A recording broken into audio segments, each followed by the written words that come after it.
Good evening. This is the regular joint meeting of the City Council of Oakley, the Oakley City Council acting as the successor agency for the Oakley Redevelopment Agency and the Oakley Public Finance Authority. This meeting is called to order at 6:30. I'm going to ask the clerk to please call roll call. Councilmember Fuller. Here. Councilmember Shaw. Here. Councilmember Williams. Here. Vice Mayor Meadows. Here. And Mayor Henderson. Here. 1.2, the Pledge of Allegiance. Tonight's Pledge of Allegiance is going to be from Liberty Walker from Geringer Elementary. Liberty is a fifth grader in Miss Lenard's classroom at Geringer Elementary School. As a new student this year, she has been fearless, jumping right into big roles as student leader. As an ambassador, Liberty is known for her kindness, hardworking, and nature as a leader. She brings energy to both the classroom and the school community. One of her favorite subjects is math, especially when she can solve challenging problems.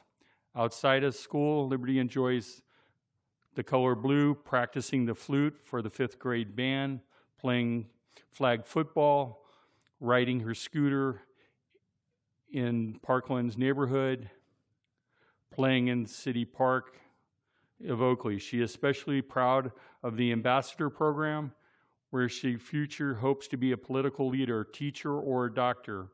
She clearly still needs to decide. She's excited to have Liberty representing Geringer School tonight and the Oakley Elementary School District. We are proud of her positive contributions that she's already made to the members in our community. Please stand so Liberty can join us in the Pledge of Allegiance. I pledge allegiance to the flag of the United States of America and to the republic for which it stands, one nation, under God, indivisible, with liberty and justice for all.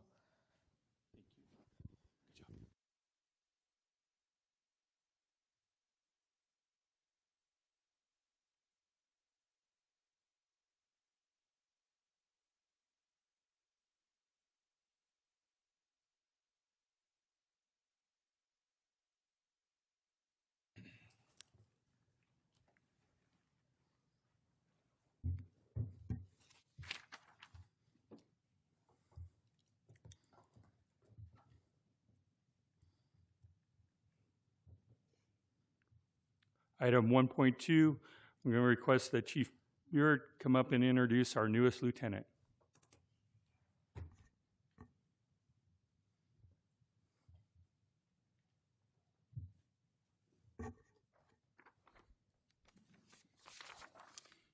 Good evening, Mr. Mayor, Mr. Vice Mayor, members of the council. So it's my pleasure to do this again in such a short amount of time. But we're here tonight because we're taking on another exciting chapter in our department. A existing lieutenant is in the closing chapters of his career, and that lieutenant has decided to go back to what he loves doing, and that is to go back to a patrol team. That leaves us with a vacancy in the command staff. But luckily for us, this year we had a lieutenant promotional process, and that process did yield two very strong candidates. As you may recall, we recently announced Lieutenant Kevin Morris as one of those candidates, and tonight I'm proud to introduce Lieutenant Dallas Collier as our newest lieutenant. Lieutenant Collier, his promotion will be effective on February 15th, and his promotion will allow us to maintain a continuity of operations in our command staff. So we're not going to go vacant in any position in our command staff because of this promotion. Lieutenant Collier grew up here in Oakley. He spent all of his school years here, and he was even a graduate of Freedom High School. After high school, Lieutenant Collier served in the security forces of the United States Navy. After his military service was complete, he became a police officer for the Dallas, Texas Police Department. In around 2012, Lieutenant Collier relocated back here to Oakley, and he went to work as a deputy sheriff for the Contra Costa County Sheriff's Office, A couple years later, he found himself providing police services right here in Oakley when we were a contract city for the sheriff's office. In 2016, Lieutenant Collier decided he wanted to become a fully fledged Oakley police officer, and so he left the sheriff's office and became employed by the city of Oakley when we started our own police department. So he is an original founding member of our police department. In January of 2023, Lieutenant Collier was promoted to the rank of sergeant, and he was assigned to patrol at that time. In addition to patrol, Lieutenant Collier has enjoyed the assignments of hostage negotiator, firearms instructor, field training officer, field training program coordinator, and he was our field training committee head last year. Lieutenant Collier is also a recent graduate of the Sherman Block Supervisory Leadership Institute, which is a law enforcement-specific 192-hour course of study on law enforcement leadership. Away from work, Lieutenant Collier is kept busy as a father of 5, with the youngest being a year and a half old. With the spare time he does have, he enjoys woodworking projects. Lieutenant Collier will be our Support Services Division Commander, which means he will oversee records, property and evidence, fleet services, training, internal affairs, and concealed weapon permit administration. Lieutenant Collier will formally take his oath of office in a ceremony next Wednesday at 4 p.m., and I do not have him prepared to provide you with any comments, but he will certainly receive any comments that you may have for him. Thank you. Also, Vice Mayor Meadows. Lieutenant, welcome to your new position. I'm glad to see you there. Good luck. Councilmember Shaw. I just wanted to say congratulations. I look forward to the swearing in, and you've been here for quite some time, so welcome to a new position. Councilmember Meadows. I'm sorry, Councilmember Williams. It happens all the time. It's fine. I just want to say congratulations, and I know we're in really good hands, so thank you for stepping up and taking this role. Councilmember Fuller. Yes, congratulations, LT. It's good to see you here. It's good to see you in the law enforcement family. It's good to see the law enforcement family in our area with great leadership. I know it was for me. I was on a reunion a couple of weeks ago and came across a dear friend of mine who I knew at the age of 20, and we gone different ways, and we sat down and started to talk, and it was like we were never apart. That's where it is. So welcome. I'd like to also say congratulations, and I always think it's exciting for those folks that grew up in the East County and come back and serve in the East County, and I commend you for that. So congratulations. Thank you, guys. Thank you all. Thank you. Thank you, everyone.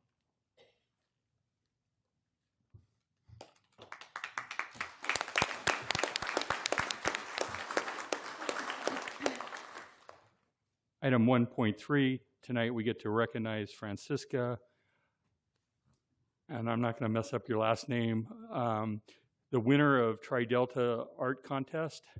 And if you can meet me up front, there by the podium, please. And our clerk's going to give you a little history of what we're here tonight about. So Francesca, as a student at Freedom High School, is the recent winner of the Tri-Delta Student Art Cover Contest. She's a passionate young creator who loves sketching and scribbling in her free time. She's a 2-time winner of the Contra Costa County Library Bookmark Art Contest and was selected in the Contra Costa Water District's Water Awareness Youth Art Contest, where her piece was one of 14 featured in their 2026 wall calendar. Francesca is an entrepreneur too, taking on digital art commissions to earn a little pocket money. We are honored to have Francesca and her family here with us today. We'd also like to invite Wendy up from the supervisor's office because she has a little something for you.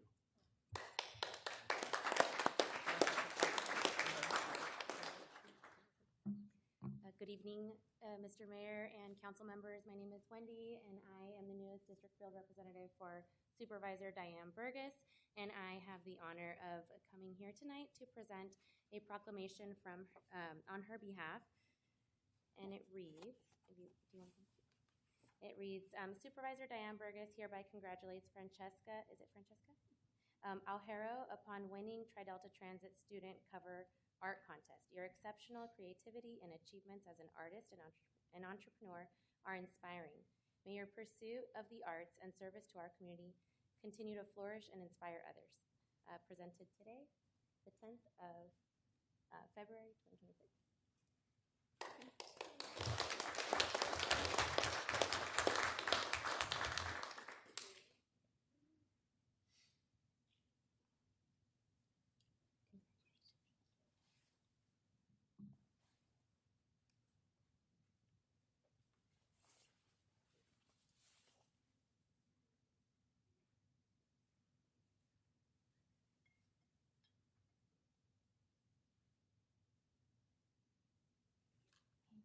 Congratulations.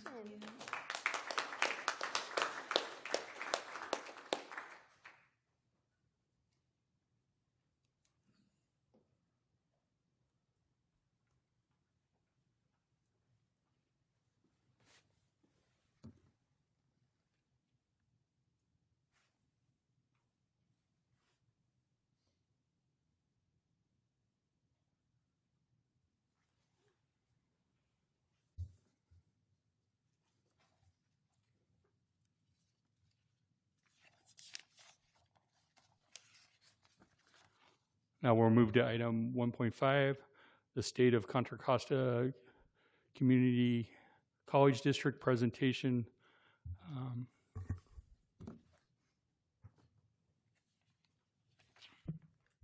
Good evening, Mayor, Vice Mayor, Council members. My name is Mojdeh Medizadeh. I serve as Chancellor to the Contra Costa Community College District, and I'm Pamela Ralston, and it's my pleasure to serve as the President of Los Medanos College. And this evening, we are really thankful for having the opportunity to come and present before you. We would like to share with you the state of the Contra Costa Community College District. And we'd like to start with sharing a little bit about our history, a few facts about us. So the Contra Costa Community College District was created back in 1948. And just about a year and a half ago, we celebrated our 75th anniversary. So Contra Costa College, located in San Pablo, California, Diablo Valley College, located in Pleasant Hill, as well as San Ramon, so 2 locations, as well as the glorious Los Medanos College here in the city of Pittsburgh, as well as Brentwood, represent the Contra Costa Community College District. Los Medanos College is our youngest campus, so as the rest of the district celebrated their 75th anniversary, Los Medanos College celebrated their 50th anniversary right here in East County. And when we first came into existence, this county had approximately 250,000 individuals. Just the time frame in which we celebrated our 75th anniversary, we were up to nearly 1.2 million residents in Contra Costa County. And across our 3 colleges and 2 centers, we serve over 50,000 students. So we provide higher education in Contra Costa County for over 50,000 individuals. Today, we also employ about 3,400 individuals. We are one of the larger employees here in Contra Costa County. We'd like to share with you a little bit about kind of where we stand in comparison or in conjunction with the entire California community college system. So we are 3 of 116 community colleges here in the state of California, serving over 2.1 million students across our system. We are the largest system of higher education in the United States, and incredibly proud of that.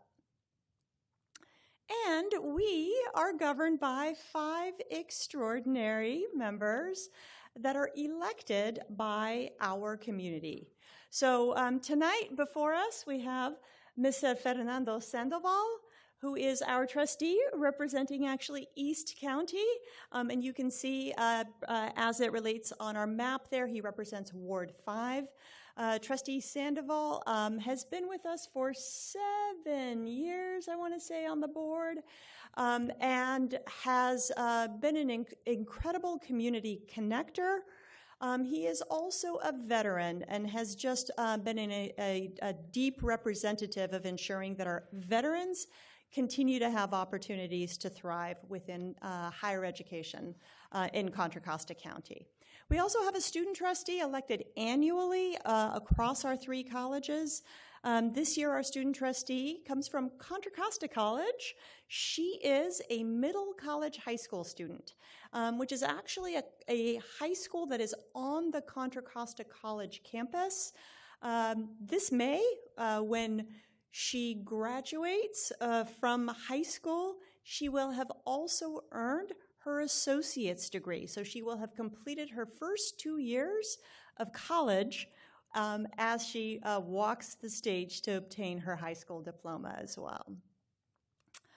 And a little bit about the demographics of the Contra Costa Community College District. So you can see in the blue bar the representation of our students by ethnicity in comparison to the gold bar that represents the county demographics. And we'll share a little bit more with you that kind of dives more deeper into East County, but I do want to share in terms of demographics, the age of our student population. We serve individuals as young as 9 years old, believe it or not. We've got some brilliant minds that are taking college classes. And we have individuals in their 90s taking classes within the Contra Costa Community College District.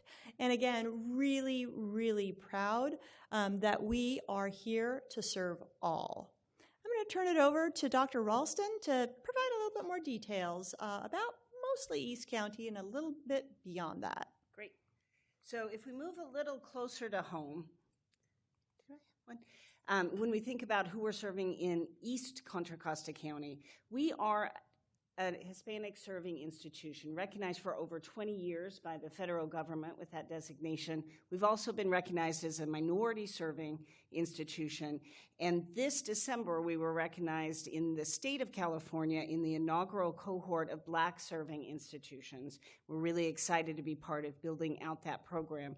We do excellent work for all of our students, and our student outcomes are well achieved. In our early days, we were an interdisciplinary, really innovative college, kind of the young one among the bunch, and we've done amazing work kind of coming into our middle age, which has been pretty fabulous for us. Moshta mentioned that we start in the district as young as 9, and we go to 90. Last year, our youngest graduate was 17, and our eldest was 71. Our median age is 29, which lets you know we have very traditionally aged college students, and then we serve everyone who comes back and wants to retool and upskill. Tonight, the folks that you recognized at the beginning of the meeting from Liberty, thinking about herself in middle school, to hearing about Francesca and her artwork, to Lieutenant Collier, we actually support the Sheriff's Academy. We serve everyone, and the community college really is at the center of what those educational opportunities are for us. So at the district, we offer over 200 associate degrees, over 300 certificates. Locally, those numbers are just shy, really edging up on 90 for those pieces of work. 81 transfer pathways that get students straight into CSU and UC. You actually have a stronger likelihood of transferring into Cal Berkeley if you start at LMC and complete your degree there than if you start at one of our really fabulous high schools. The competition's a lot stiffer for entering freshmen than it is for transferring juniors. So we do this by offering very flexible opportunities across our schedule, online, hybrid, in-person, day, evening, and weekend. And we do this because we're incredibly affordable. So a huge number of our students are actually able to attend for free, given legislation in California, AB 19, our college promise. We make sure that scholarships and all kinds of federal aid are available for students. We have an incredible free tuition program for full-time students, which is a game changer. If you can save that money for your first 2 years, you can save it up for those second 2 years and beyond. We have wellness centers, and we make sure that students' basic needs are met. Community colleges serve people all across spectrums, and so we want to make sure that everybody has the resources that they need to succeed. And we have 3 foundations that support that work, and we have raised over $3 million since 2020. So we're deeply focused on making sure that we have emergency resources and scholarships available for students.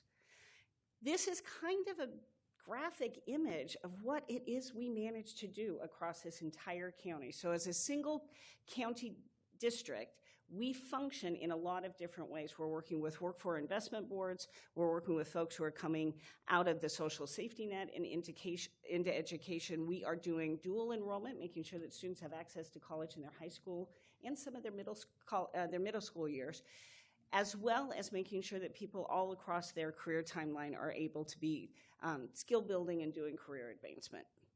And people come in, so this graphic shows you in, out, all around. So lots of interactivity as we go through that. This, you can kind of take a look at who we've been serving and where we're located. We're on the red side of that map, and so we've been doing a lot of outreach and growth here in the eastern part of the county. These are some of the places our students wind up going to, and this is just a tiny snippet of that. The folks who run UCs and CSUs know that students who transfer out of community colleges in California are much more likely to stick and succeed, and so we do incredibly great work providing those first 2 years of education for our students in our community. Thank you. Thank you so much, President Ralston. I do want to share just a little bit about myself. I am actually a product of the California Community College system. I completed my first 2 years at Diablo Valley College before moving on to further my education within the CSU system. I've been with the Contra Costa Community College District now for over 38 years, and incredibly proud of the work that our colleges do. And we wanted to share with you a little bit about the fiscal health of our institution. So our annual budget is just over $267 million. And our board does a fabulous job of ensuring that we retain at least 2 months of reserves associated with our operating expenses. So very strong fiscal health, even in, frankly, fairly challenging times, because we plan ahead. We wanted to share with you a little bit about the economic impact of our institution. So we had an organization that conducts an economic impact studies across the nation, conduct a study pertaining to us in the 22-23 fiscal year. And you can see the results of that. So our total annual impact in terms of added income in Contra Costa County is $2.3 billion. Or equivalent to about close to 24,000 jobs. And for every dollar students invest, the return in their investment over their lifetime is $8.40. Taxpayers double their money, and society gains are considerable at over $14.40. And a little bit about how we are funded. So we are funded on what's called a full-time equivalent student status. Of course, many of our students are actually not full-time students. So when you think about that, we serve many more students than we're actually, funded for from a headcount perspective. And you can see where our funding has been over the last 3 years. We are the lowest funded institution of education within the California system, and again, serving all, but frankly, do so in a really effective way. The dollars that are provided to us are specifically geared at ensuring that we provide excellent instruction and excellent wraparound support services. What we are not funded for is our fabulous facilities and buildings. And we certainly shared with you that we are, in many instances, over 50 and 75 years old. And we have had the extraordinary pleasure of having our community support us through bond measures. Our last bond measure, Measure E, was passed in 2014.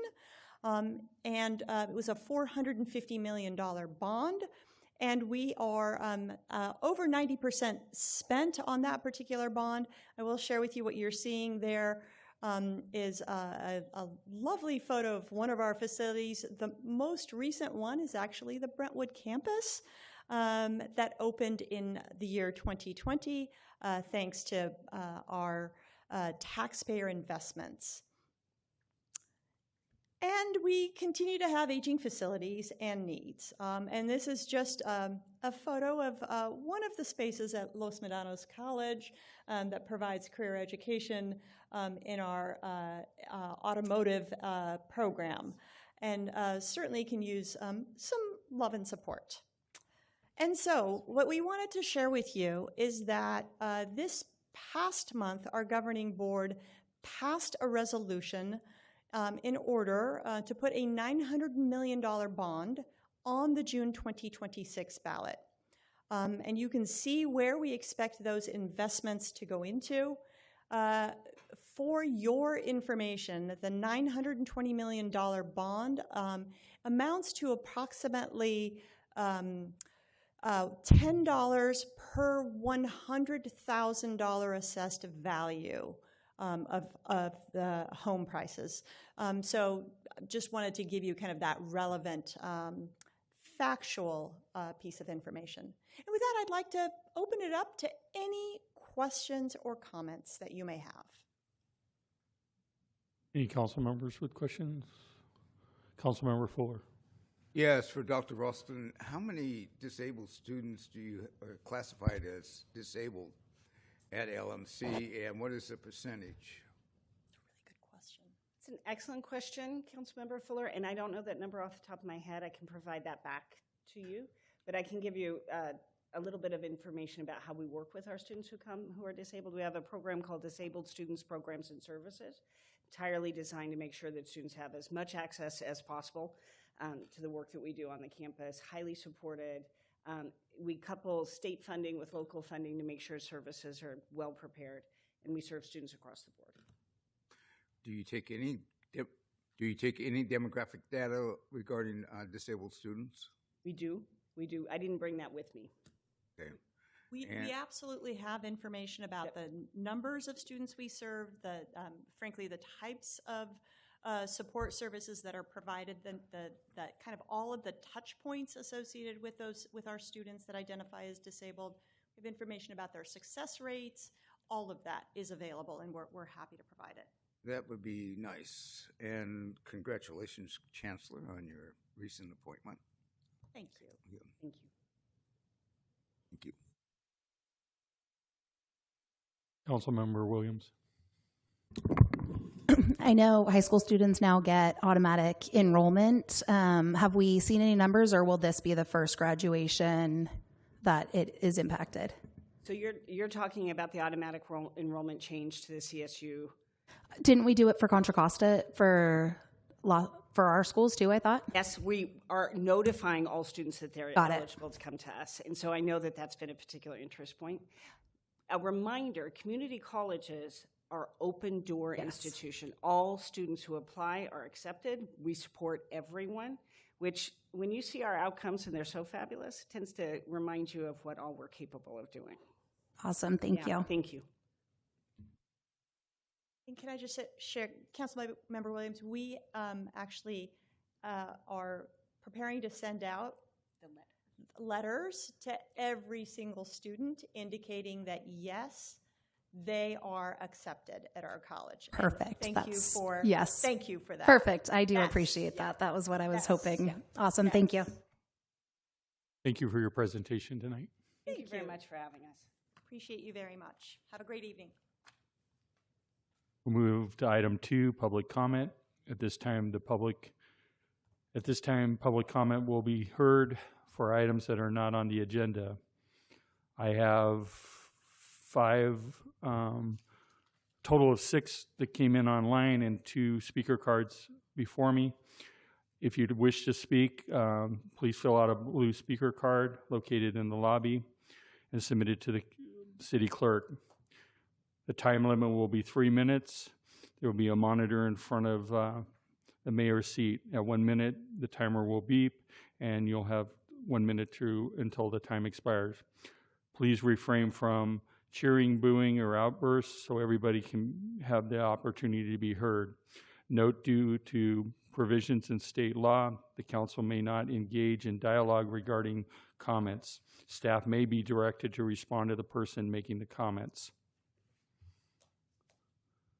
First person that came in online and wished to speak tonight was Pamela Pierce.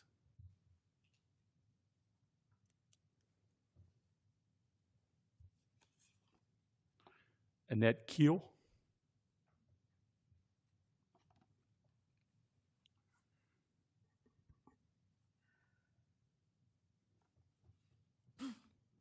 Good evening, everyone. I did some research on the AI data centers, and what I pulled up on Google is that they create massive ecological footprints through extreme electricity consumption, driving fossil fuel reliance, intense freshwater usage for cooling, significant e-waste generation, and land use pressures. So in other words, they'll be using so much water that it's going to cause our water bills to go up. And if they're not recycling their own water, it affects the city of Oakley. Also, if they're not using solar panels, they're going to put a big strain on the grid for energy. And according to this,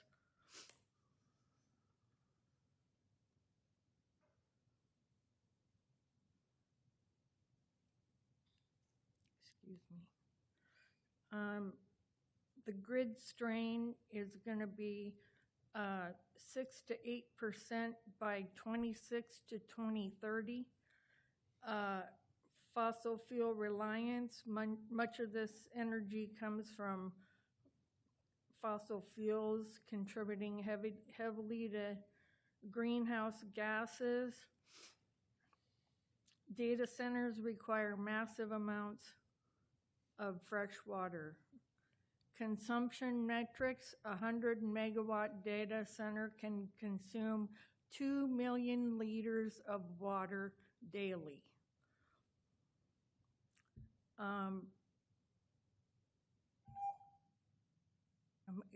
Is my time up? You still have a minute to close. Okay. Also, it takes away farmland. I know a lot of people had expressed issues about that. And discharged water can contain pollutants and contaminants if not properly treated. And that's all I have. Thank you. Thank you. Our last speaker tonight with a card is Bud Chadwick.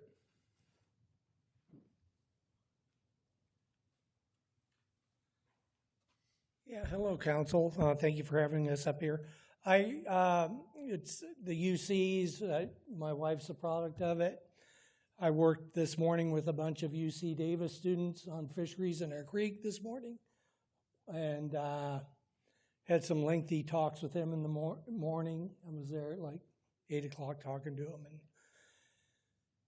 just seeing what everybody gets out of it. And it's very necessary. So I got sidetracked, but in the same way, it's kind of going together.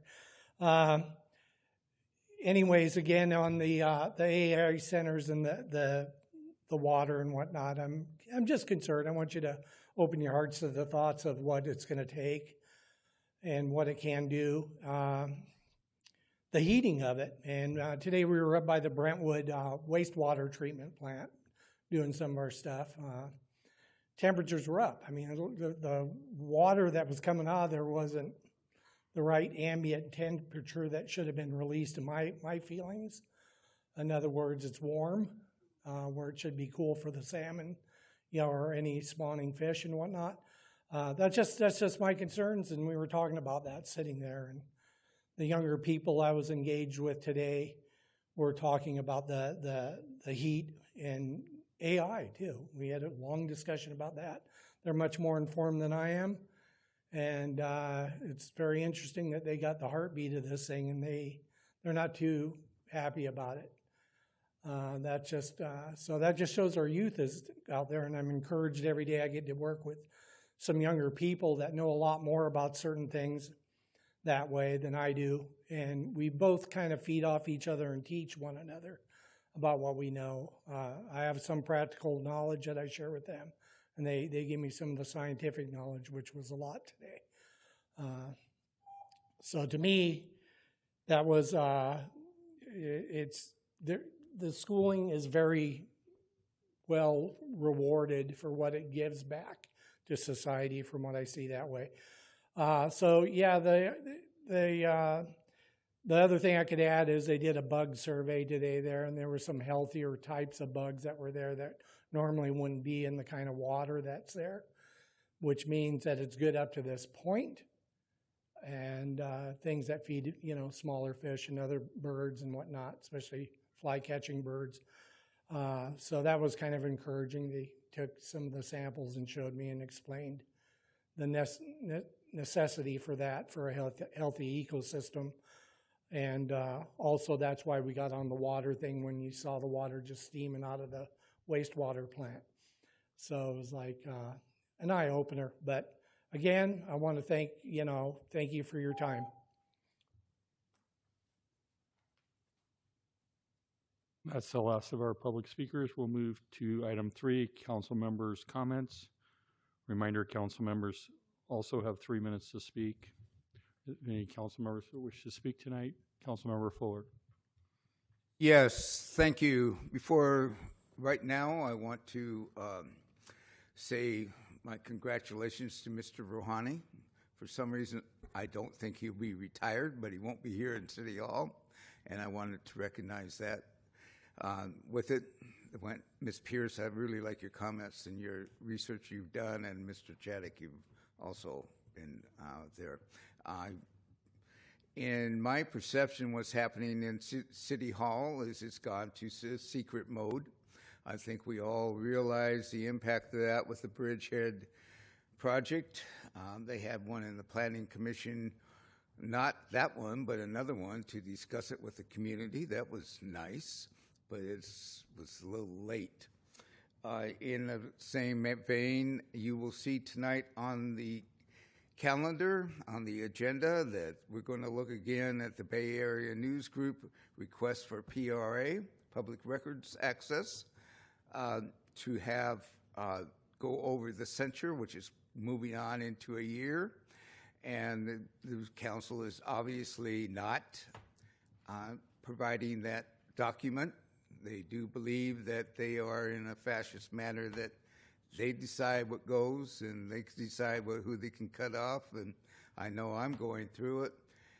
But always what bothers me the most is they would do it with the community as well.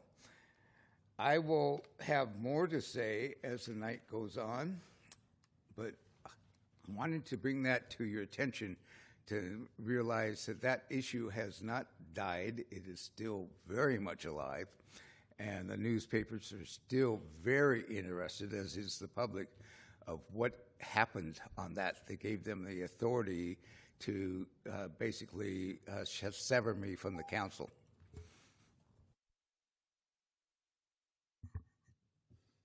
See no other council members wish to speak. We'll move to item 4, the consent calendar. Is there anything anybody'd like to remove from the? Yes, 4.1, 4.2, and 4.3, and 4.5.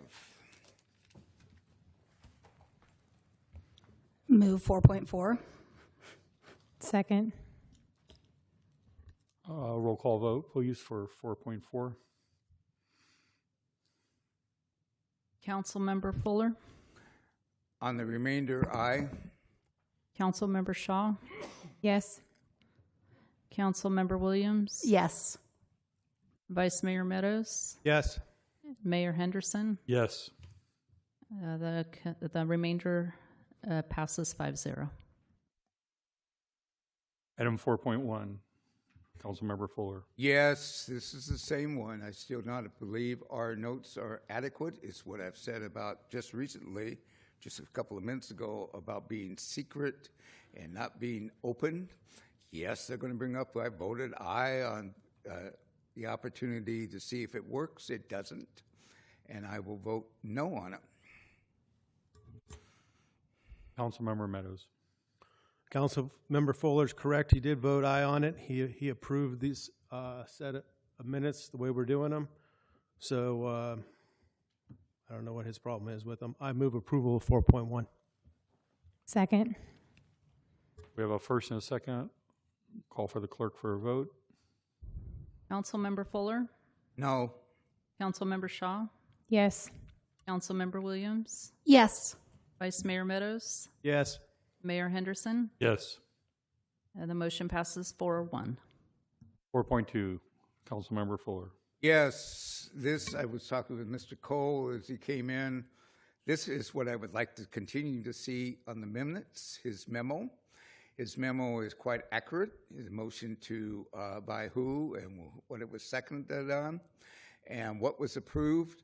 What was approved to release the censure report, but without witnesses' statements, which is how do we go in the United States Constitution? There is a constitutional right to confront your witnesses when you're being punished, and this is an example of what the council is doing. They will release it all, but the witnesses' statements, like, they really don't matter, and I believe we do. Believe it is. Councilmember Shaw. Clarification, this is not a censure report. This is the investigative report into harassment and bullying that led to the censure. Thank you. I move approval of item 4.2. Second. We have a first and a second. Call for the roll call vote. Councilmember Fuller, No. Councilmember Shaw, Yes. Councilmember Williams, Yes. Vice Mayor Meadows, Yes. Mayor Henderson. Yes. The motion passes 4-1. 4.3. Yes, Councilmember. I have a question on this. I pulled it. I thought it was very well presented, very well put together as the investment report. There was one, and maybe Mr. Hayden or Mr. McMurray can answer the question, but on page 10, there's a number of returns, 3.66, 3.66, there was one for 2.12, and then 3.9, but my question is that basically the returns that we're getting, somewhere between 3.6 and 3.9 on our investments? The staff report indicates we're averaging 3.56% for the quarter of last year, ending in December 31st. But I'm sorry, the 3.5%, did you say? It's in the staff report, 3.56%. Thank you.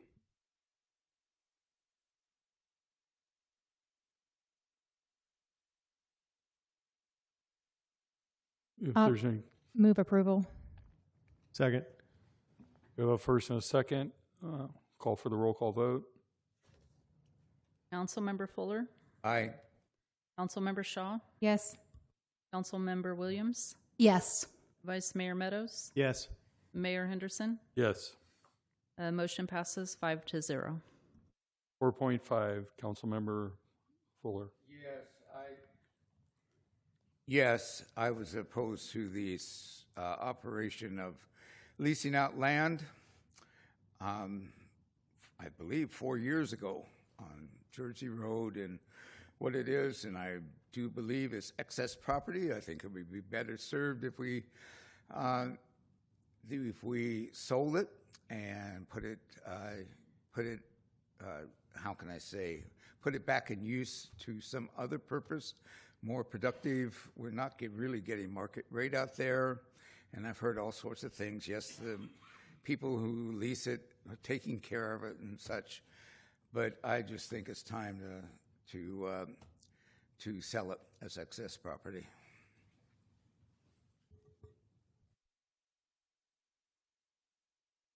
Councilmember Williams. Point of clarification, don't we have Oakley residents that are living in these homes?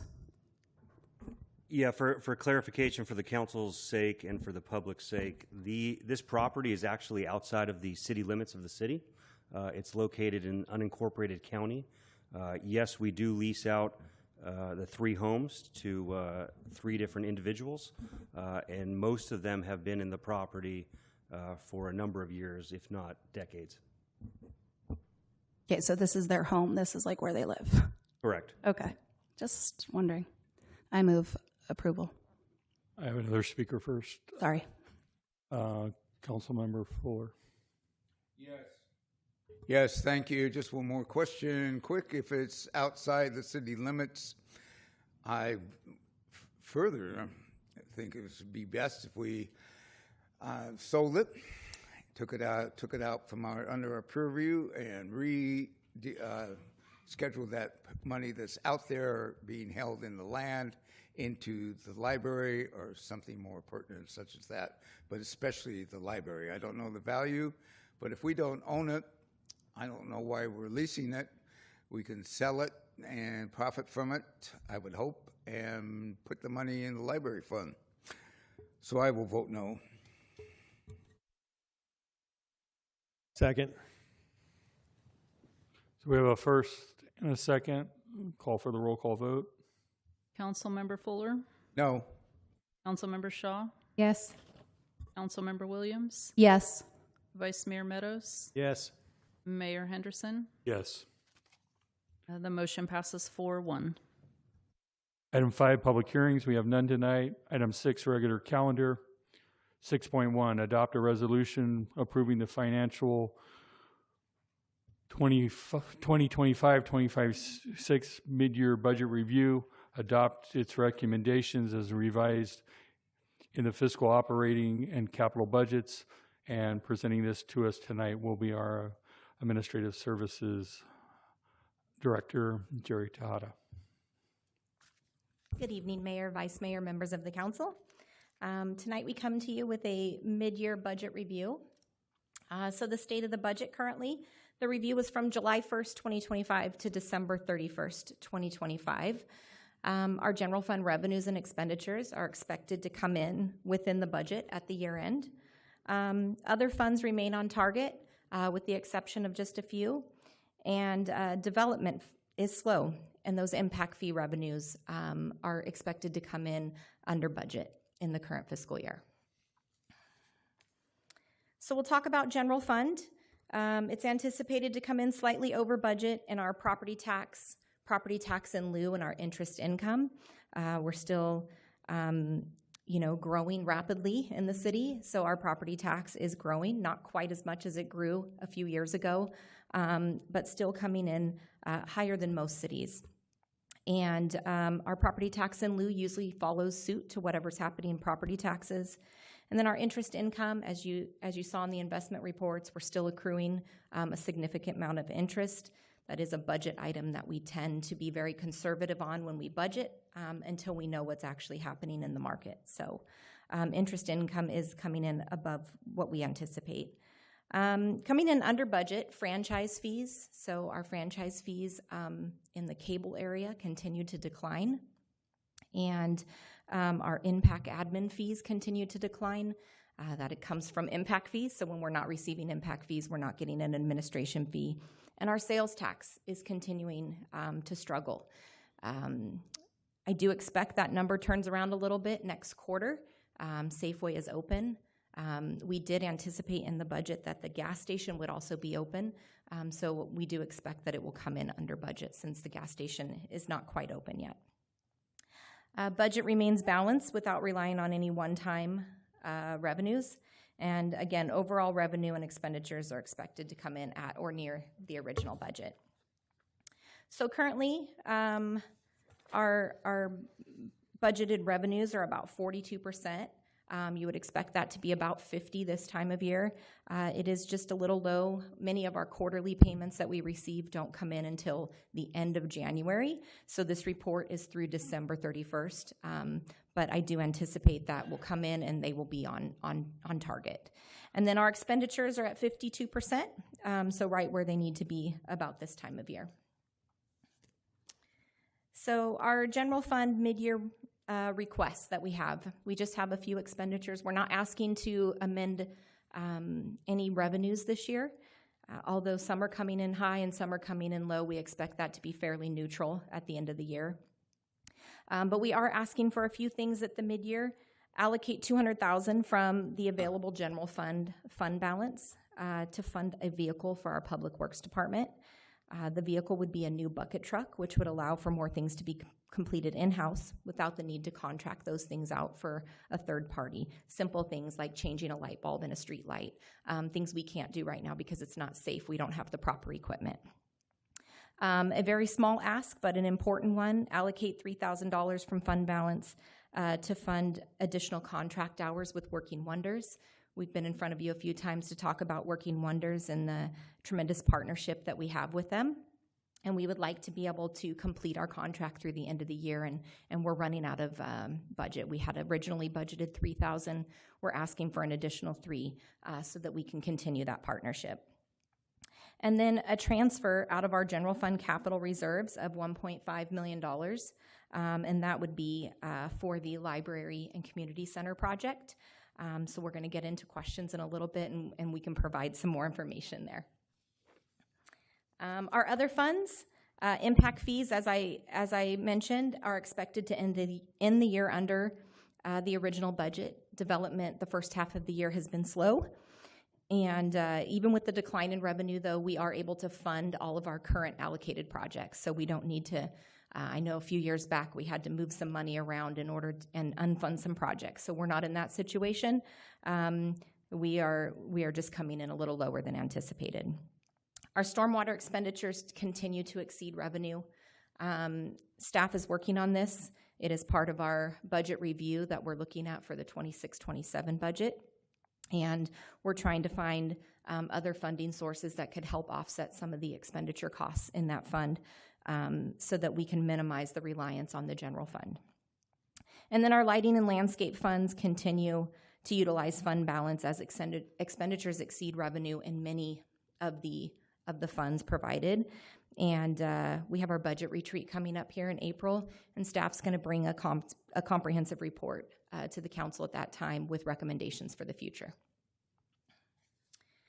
We have a few other mid-year requests for our other funds. We would like to increase the facade improvement expense by $150,000. This allows us to continue to assist our small businesses in our community. It's been a tremendous program for us, and we have spent every penny that's been allocated. Staff recommends that we transfer $100,000 from our ARPA account. This is interest that is being earned in the ARPA account, so it is not required to stay in ARPA. So we would like to transfer $100,000 of that to our special community project fund and use also $50,000 of available fund balance in that special community project fund, also earned from interest. So we have our projects funded over there. As you know, one of the big ones, the $3 million that we've allocated to the library, so that fund is earning significant interest because of its large balance, and being able to use that towards the facade improvements. We'd like to increase CIP 186, which is our regional 55-acre park, by $200,000. It makes us more competitive if we have some money allocated to the project. There are some grant opportunities coming up that we would like to apply for, and having some money allocated there will help us in that process. And then lastly, increase CIP 318, our library and community project expense, by $1.5 million. So the one on the first page you saw was the transfer from general fund reserves to this fund, and this is the expenditure actually allocating money to the library. Just a few, one more thing. Also included in the mid-year staff report and mid-year review, we did include a contract correction with Townsend.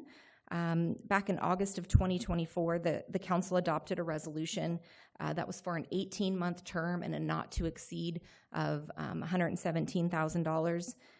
As described in the report, this should have been a 22-month term and a not to exceed of $143,000. We do not need any additional funding. The funding was included in the budget, just the language in the resolution was incorrect. So this corrects that resolution with the original intent and allows us to continue with the not to exceed.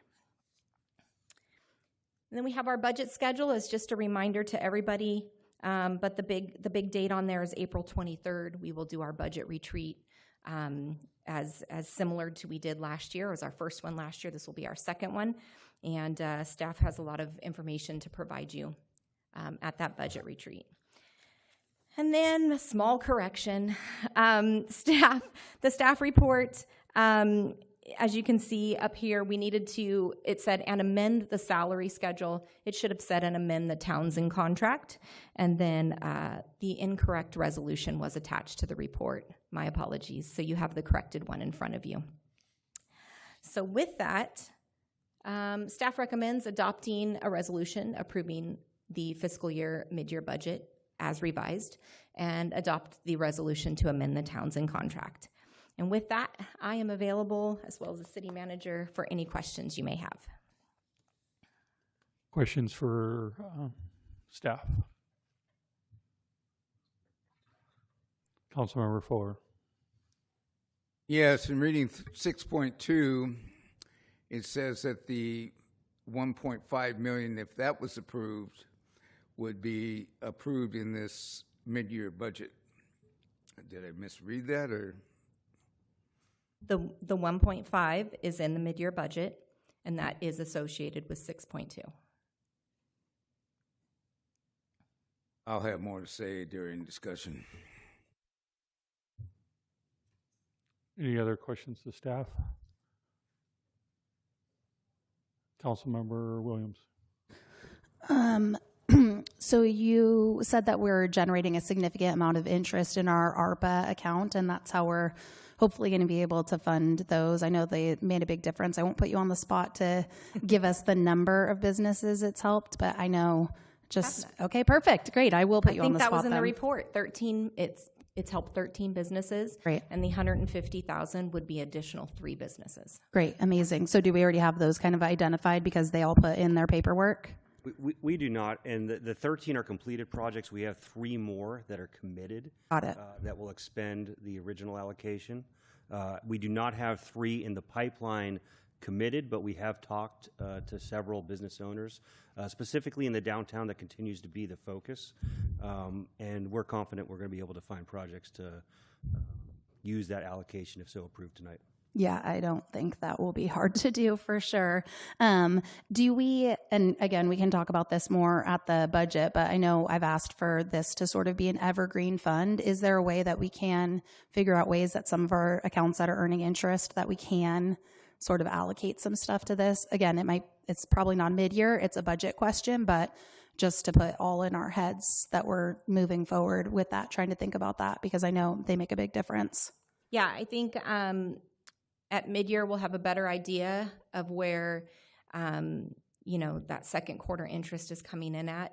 I'm a little hesitant, just as you saw in the staff report tonight, it decreased slightly, but we are kind of on that downhill slide. And so we don't want to overcommit. And those are numbers we really don't have until we get to the end of the year. But as we continue to accrue interest in ARPA and Special Community Fund, we'll continue to bring that to you, and it will be part of the budget retreat. How do we allocate it, right? So those are always options that the council has. Awesome. Thank you so much. Mm-hmm. No further questions to staff. I have not received any public comments. Anybody wish to speak on this item? Seeing none, I'll bring it back to council for discussion. Councilmember Fuller. Yes, this is an example of what I was saying, that it's kind of gotten secret. We have the next item is 6.2, and it's the allocation of $1.5 million of our tax money to go to an extension of a contract. Anybody that knows government will understand, yes, my colleagues from the voting bloc on my left will approve the budget. The $1.5 million will be allocated. it somewhat just slaps the community in the face, saying, well, you can come up here and disagree, or you don't like what's going on, or, hey, I have some other ideas. But what the council is saying when they pass 6.1 is, sorry about that, buddy, but you're nickel late and a dime short. So I'll vote no, but that's exactly what we're doing. We're approving money for an item that the council is supposed to have public input, the council discussion, and then approve. And yet we are just going to head and approve $1.5 million for that project. It's secretive. Vice Mayor Meadows.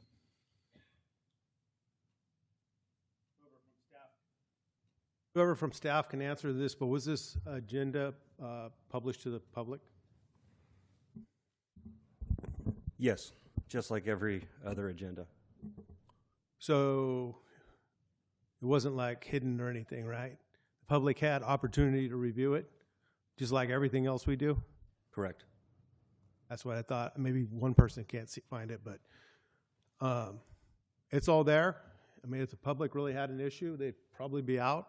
I think the public probably wants the library. So, thank you. Councilmember Shaw. And I see both staff reports, and it is clearly stated in 6.2 that it does affect the approval of 6.1. So I do believe that the residents and the agenda has completely spelled it out. So I think that if there was issues, we would have public comment cards, and we don't. It's better than kicking people out of their homes to fund it if we've got the money. So I definitely think that the secretiveness of this is not there, but nice reach.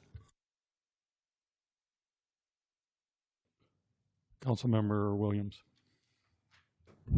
I mean, I know I'm part of the voting block, so maybe what I have to say doesn't matter, but I think that our public wants a library. We've talked a lot about how we can move things around in order to accommodate this, and I, just like Councilmember Shaw, would much prefer that we move this money rather than kicking people out when we already have a housing crisis and a lack of affordable housing. So I personally think that everything that's in the approval that we ask about, I do want to also highlight that you talked about something, the bucket truck, so that we can move some of these repairs in-house, which I know we've been talking about kind of ad nauseum. There was a lot of talk earlier about upskilling our employees, so I think this is a perfect use of that. Crazy that a bucket truck costs that much money, but I realize what happens when you put government in front of a contract. So, but I personally think these are all great requests, and I'm very happy that you were able to do it, even if we're, trending slightly under where anticipated. So I would like to adopt this resolution approving the fiscal year 25-26 mid-year budget with the changes to the Townsend agreement as well. That's a motion. I'll second it. It was a motion. Thank you. Before we call a vote, I just would like to say this was a very well laid out staff report. Our budget is very transparent, and staff spends an incredible amount of time to make sure that council understands the budget and the working relations between the accounts and everything. And with that, we have a first and a second. I'll call for a roll call vote. Councilmember Fuller? No. Councilmember Shaw? Yes. Councilmember Williams? Yes. Vice Mayor Meadows? Yes. Mayor Henderson? Yes. The motion passes 4-1. Item 6.2, adopt a resolution of the First Amendment of a design bill agreement with Woodland Contractor Builders, Inc. for the design and construction of a new Oakley Library Community Center, and authorize the city manager to execute the amendment. And I believe our city manager is going to start the presentation. So I will recuse myself on this item.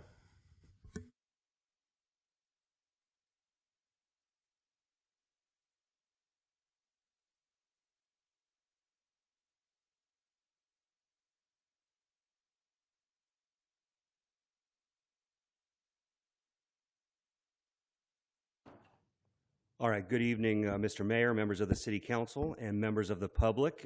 This is another exciting moment in our endeavor to construct a library and community center for this community. Back in September of 2025, this City Council authorized the design-build agreement. There were 2 agreements with Woodland Construction Builders, and Siegel and Strain was the architect that submitted that proposal with them. We allocated a budget to that project in this fiscal year's budget, and then we released that design build RFP, and we got 2 responses, and that was what was allocated, or that was what was approved in September of 25. In that approval and during that meeting, we indicated to the council that this would be a 3-phase project. Phase 1 was validation and concept, which we have completed and we will be presenting to you all tonight. Phase 2 is detailed design through permitting, and that is what we are asking for funding tonight. And Phase 3 is construction. So for the public's benefit, what we are asking for is an additional not to exceed $1.25 million to design this new library and community center. As part of the project in Phase 1, there was an extensive amount of research done, including interviews of the Contra Costa Library System, the Friends of the Oakley Library, the City Council subcommittee that was created, in addition to key city staff.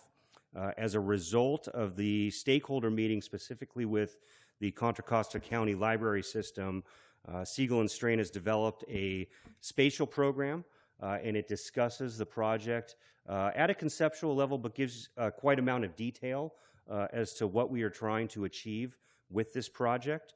And that is going to dictate the design. So first was a spatial program. We are also in Phase 2 going to be conducting community engagement, and we have 3 meetings already scheduled for this year. I was going to save those for my city manager report, but I'll just go through those right now. Tuesday, February 17th, we'll be in this room right here from 6 p.m. to 8 p.m. Sunday, February 22nd, we are going to have a booth at the Makers Boulevard from 11 a.m. to 3 p.m. And Saturday, February 28th, we're going to be at our rec center from 9 a.m. to 11 a.m. And it's going to be an opportunity for the public to answer some questions, provide comments, and to hear more detail, similar to what we're going to go through tonight, about what we've been doing. I appreciate the additional allocation of $1.5 million from the previous item in our mid-year budget review. As we'll go through tonight, it became apparent there needs to be a little bit more reconfiguration of the Civic Center campus, specifically the amphitheater structure. And we already knew we were going to have to demolish the restroom structure that's out there. It became more apparent that we need to relocate the amphitheater, remove it, and relocate it to maintain sight lines. And really, you know, I mean, this is going to bookmark that end of the campus, but at the end of the day, this is going to be the feature building on this campus and really in the downtown. So we want to be mindful of that. This building is going to be here for many, many decades, and we want to make sure that what we're constructing now is timeless and serves the community now and into the future.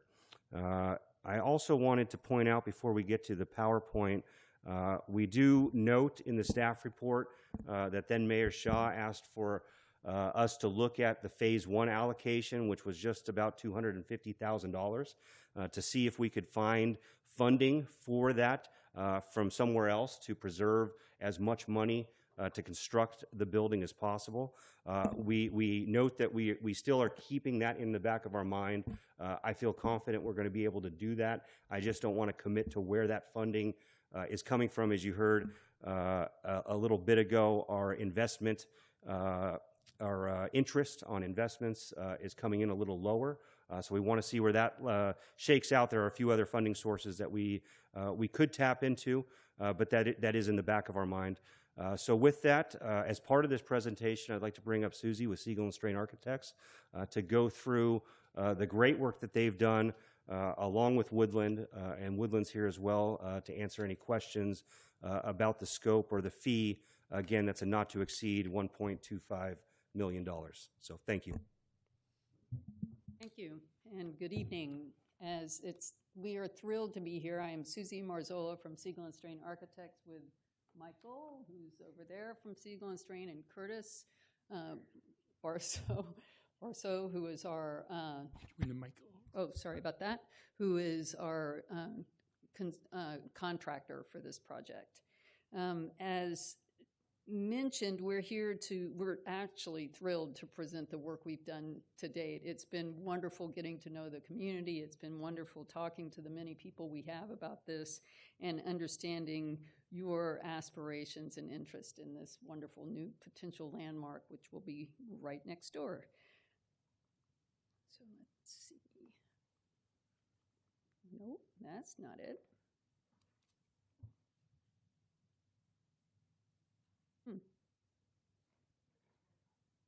Say again? I might have. Set everybody up for Okay, I'll tell you. So go ahead. Thank you.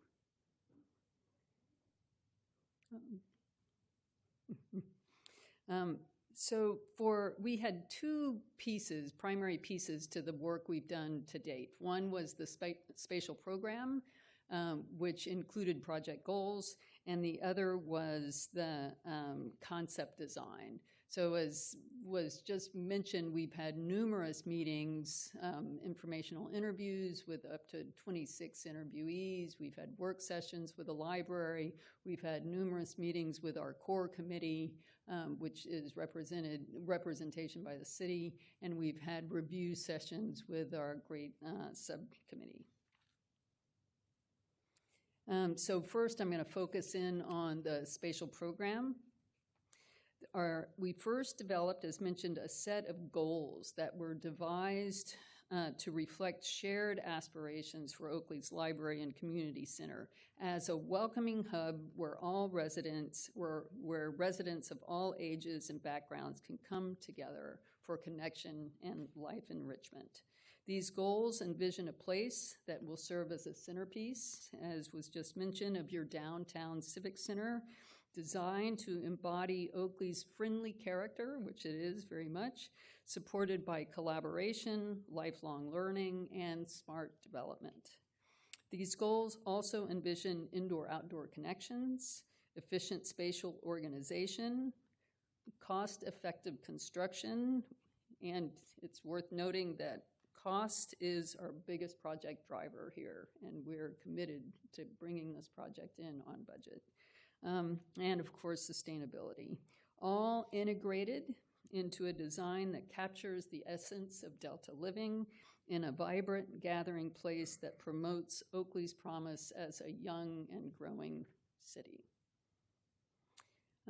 These project goals set our foundation, and from there, in our sessions with the city and library staff, we led to a set of spatial requirements for a library and community center building that's about 11,400 or 500 square feet, which are diagrammed here to scale, as to-scale rooms and spaces on the right, and their desired adjacencies in the upper part of that slide.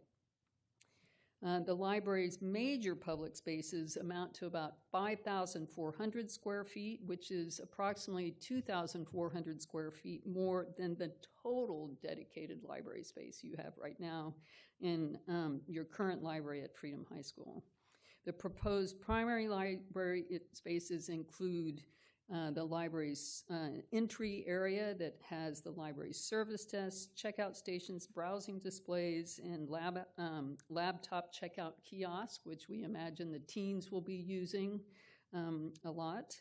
And then collection and seating spaces for adults, teens, and children, the children's space being the largest among those three. plus study rooms that folks can reserve to work in a quiet space, in a quiet room, or to work privately with one another. The library's operational spaces total about 1,900 square feet, and those include workrooms, support spaces, and a dedicated area for Friends of the Library organized to meet code, building code, and the library's design standards. Contra Costa County has invested in those, and those are reflected here in this library design. Next, the building includes about go back one. I jumped the gun there. The building includes about 1,500 square feet of, I'm sorry, I got off, my bad. Advance. The building includes 1,500 square feet of community room size to accommodate a number of city and library uses, from story time to classes to guest speakers and city events like the Mayor's Conference. This room also supports and incorporates requirements for an emergency operations center that the city can use in the event of an emergency. The building includes city conference rooms and 2 city offices for use by community committees, commissions, local service groups, and council members and officials who currently do not have dedicated space in the city to meet with residents and constituents. So with that, I'll move now into concept design, which we offer here as a starting place for your input and for discussion. As we were developing the spatial program, we also got to know the area and the site's environmental conditions, only to discover what I'm sure you all already know, which is Oakley loves its spot along the Delta and is proud to host the Big Break Regional Shoreline.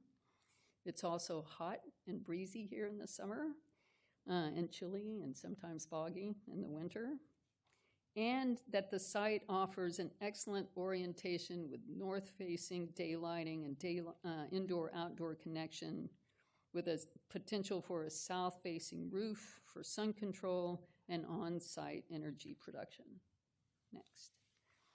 We also map the site's critical landscape elements, vehicular and pedestrian circulation patterns, and possible outlook opportunities, all of which complement one another and work very well together.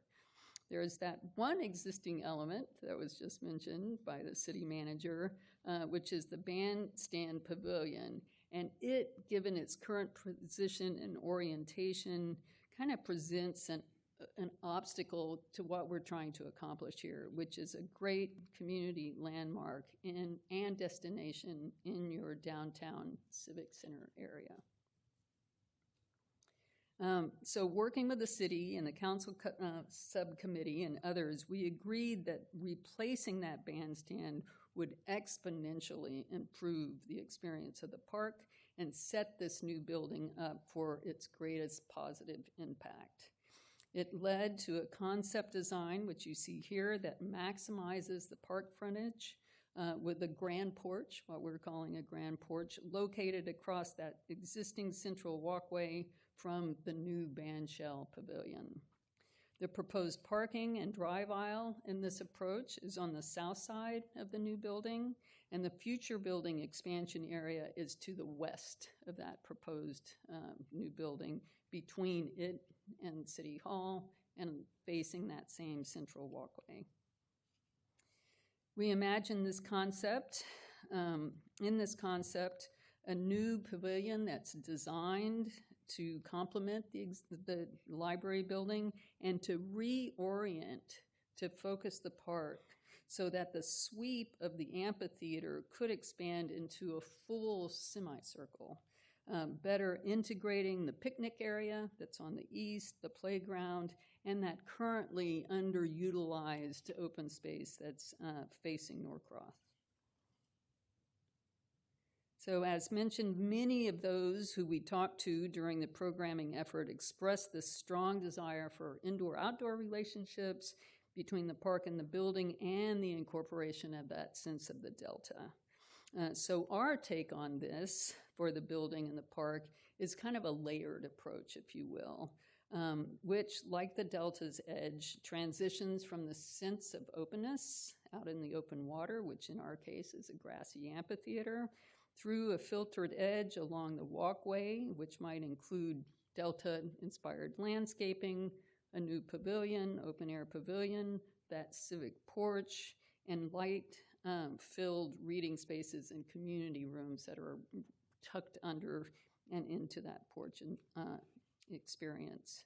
And then finally to kind of what's represented solid ground, if you will, which is the support spaces for both the city and the library operations, which then in 3D, studied in massing, might look something like this, which is a single-story tall building that reaches up towards the north and towards the park, with that deep porch that welcomes people into an open and visible outward spacing public spaces.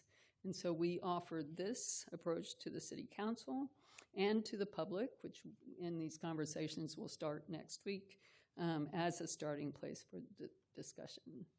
So I'll just close with a quick overview of what's coming next. So next one, here's our schedule. We'll continue into the next design phase after our engagement with public and ongoing engagement with the library. We'll continue to collaborate with the core committee, the council subcommittee, the library, all of our design consultants, and most importantly, Woodland Construction to keep us on budget, which is critical. That's our charge. We look to culminate the schematic design in March, and then we'll submit to the Public Planning Commission for their review. And after that, we will dive into working drawings. So that's our presentation. Thank you so much. And we, of course, are here to answer any questions you might have. Questions for staff? Councilmember Fuller. The architectural design, you've obviously put in a lot of work, and I appreciate that. I like the way you've incorporated the winds. Yes, it does get windy here once in a while, and also the sun, and in the evening if we have something going there. So I appreciate that. The only time I can think of to ask this question, but has there been any contact with the labor groups, the trades? Say the carpenters or CCBT, Contra Costa Building Trades, to incorporate them within the construction design in the form of a labor agreement, or how we can best utilize the labor? Have we had any contact? Have you reached out to them at all? I'll answer that question. We have not. This is a prevailing wage project, as it's a capital project that the city is ultimately constructing through our CIP program. I was never given any direction to contact the trades or to discuss a project labor agreement with them. So we never advertised the project from the first moment we released the request for proposals, as that would be something the city was interested in. Well, then we can change, right? You know, I would say that would pose some significant complications. You know, as Susie mentioned, and as I've mentioned, the budget is driving the project, and we have a very, I'd say, small budget for a project like this. And any additional cost, and project labor agreements do typically add costs to projects, would take away from the facility that we're trying to deliver to the community. Well, normally I would wait for the discussion, but I must say now that to me, the trade people that come here and build for us, put together our construction, have their construction come together, to say that they were going to be a significant complication, they are worth the significant complication. That's my point of view. Any further questions for staff? Councilmember Williams. It's more a question when we have the community meetings and stuff, are people going to be able to do input on different things as well? Like, is the first one going to be the same presentation as what we just got, and then they'll be able to say, oh, I like this, I want this sort of situation? The format that we have been discussing for the engagement is 2 fundamental questions for everyone to answer, and ideally in writing. We're going to have a QR code. People can either type it in or write it in, but what do you like? What would you change? After, of course, any clarifying questions. So that's our way to get to exactly those 2 things. What do most love about it, and what do most want to see change in? And that's a format we've used in other situations similar to this, and it works really well. It's an open-ended question, and we collect the answers in writing so that we can assess them. Okay, awesome. And then can we go back a couple on the site overview, specifically talking about future expansion? So right now I see that those are parking spots. So I'm guessing when we talk about future expansion, will we have sort of an alternative for those parking spots? I know parking was something that was on everybody's minds. I mean, parking is at a premium, but as we've talked about, as this project has progressed, the city and specifically the downtown area right around City Hall, we've done a great job of adding parking spaces. So there will definitely be parking spaces, in front of and near the facility, but there's probably a good chance that some people might be parking on the street or might have to park across the street and walk in, which from our perspective is not a bad thing. Part of what you want to do in a good downtown that's thriving is get people moving around, and the less people are driving, the more people are walking, the more opportunity they have to interact with businesses and experience what the downtown has to offer. So will it be part of the project and part of what is thought of? Yes. I don't know if there is any additional land on this campus to provide more parking. If we provide more building area, we're probably removing some of that parking. Awesome. I do appreciate that. I mean, I am so excited to see this. I know the subcommittee has probably been super involved in it, but I love the revamp of the amphitheater and the pavilion and sort of making it just a community space, right? We use that so much, and I think integrating the library into all of that, it makes me so excited because I've wanted this for so long. So it's really nice to see all the work that went into it. And I love all the additional trees, right? I think all of us know at every single event that we have, that's the one thing that people definitely are like, oh my gosh, I wish there was more cover. So I love that we're going to put so many more trees. It looked like that was, quadruple the amount. So I really appreciate that. And I really love the indoor-outdoor sort of vibe that we're going for because, we're in California. We should take advantage of it, especially where it's so warm and stuff out here and nice. So I really just appreciate all the work that went into this. And I cannot believe we're actually here at this phase. And I'm so, so grateful for that. So that was a long-winded way of saying thank you all. I don't see any further questions for staff. Public comment, we did receive one public comment online that'll be entered into the records. Is there anybody else that wish to speak in public comment tonight? Seeing none, I'll bring that back to council. Councilmember Shaw.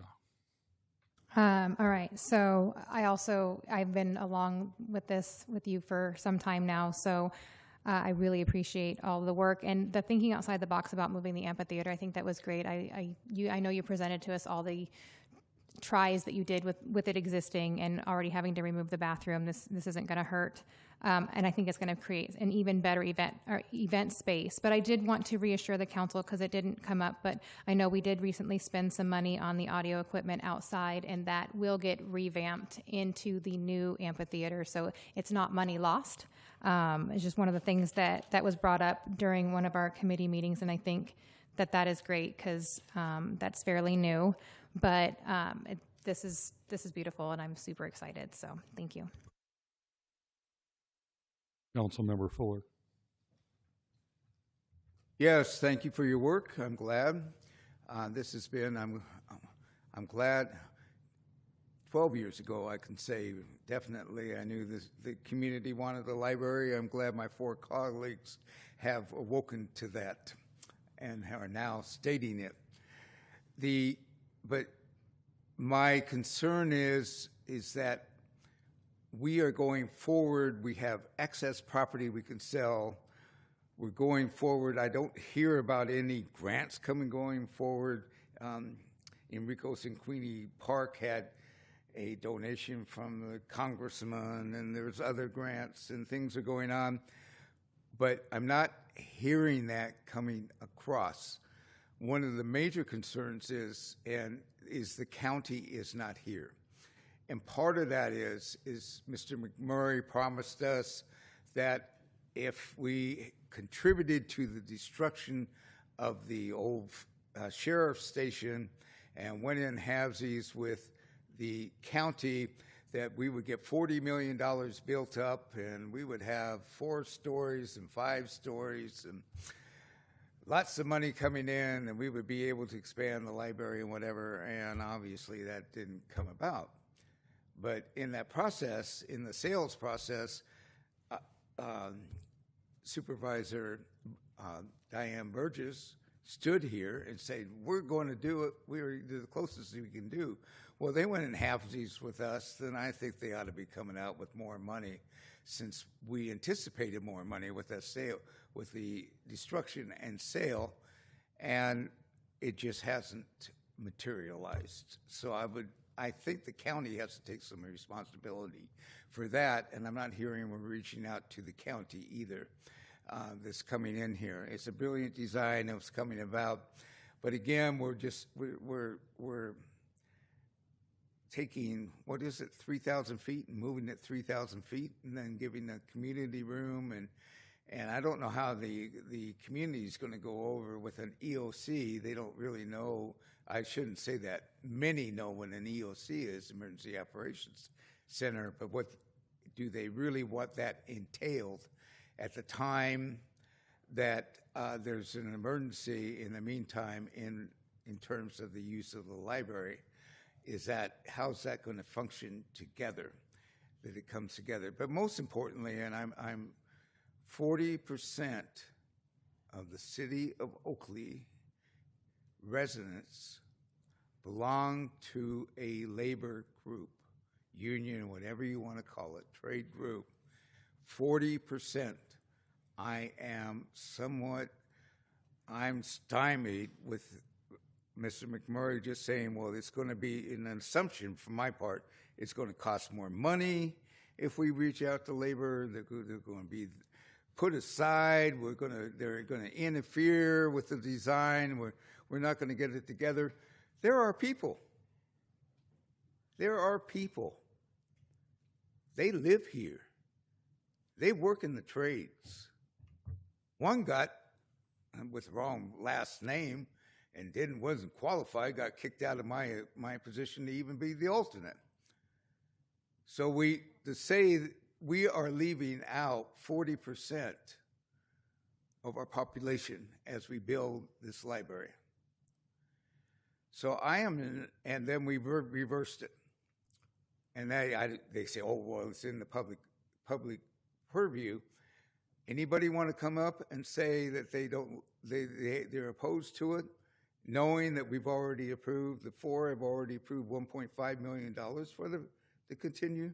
Anybody really believe that that's going to sway the 4? Is that going to happen?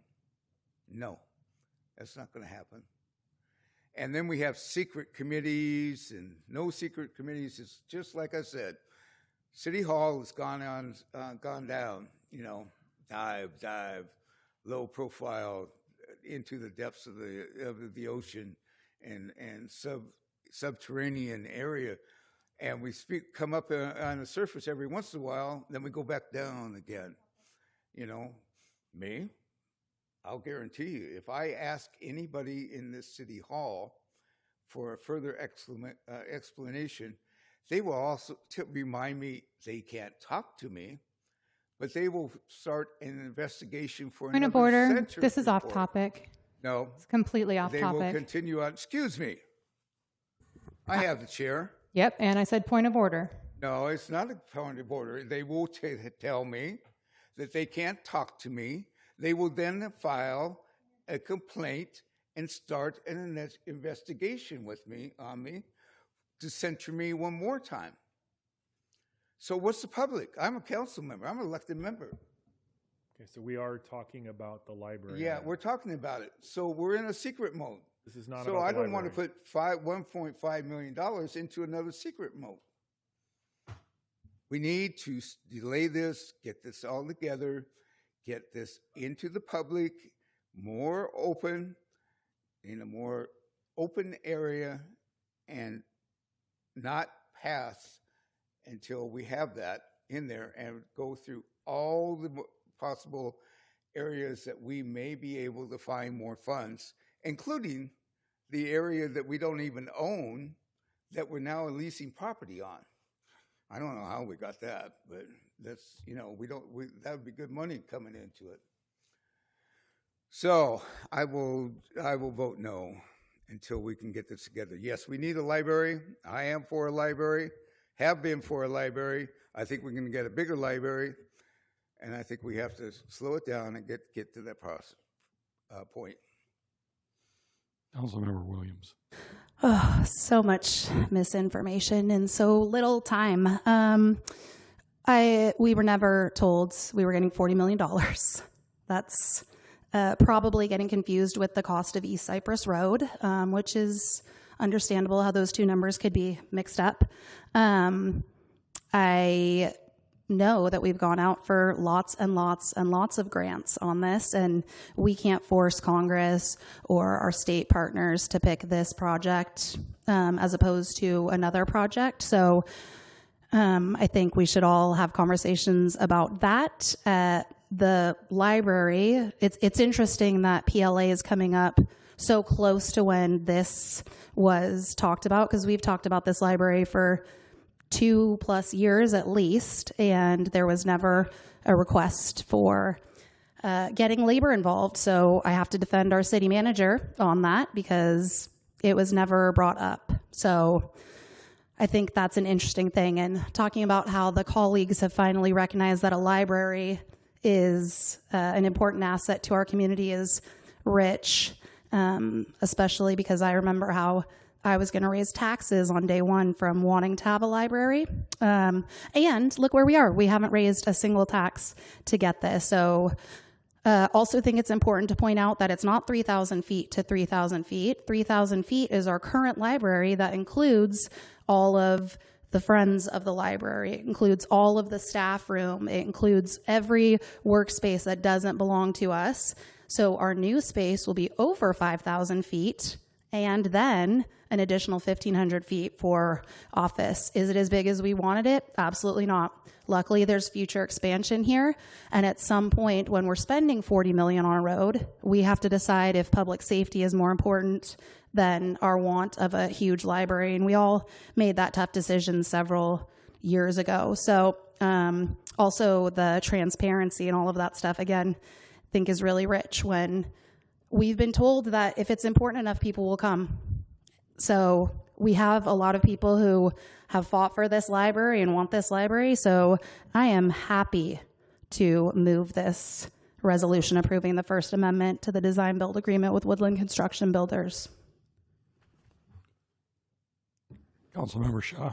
I'm absolutely ecstatic to second that, but I did want to say, as far as these secret meetings or secret committees, I report out every council meeting after we have a subcommittee meeting to the council of the direction that we've been going.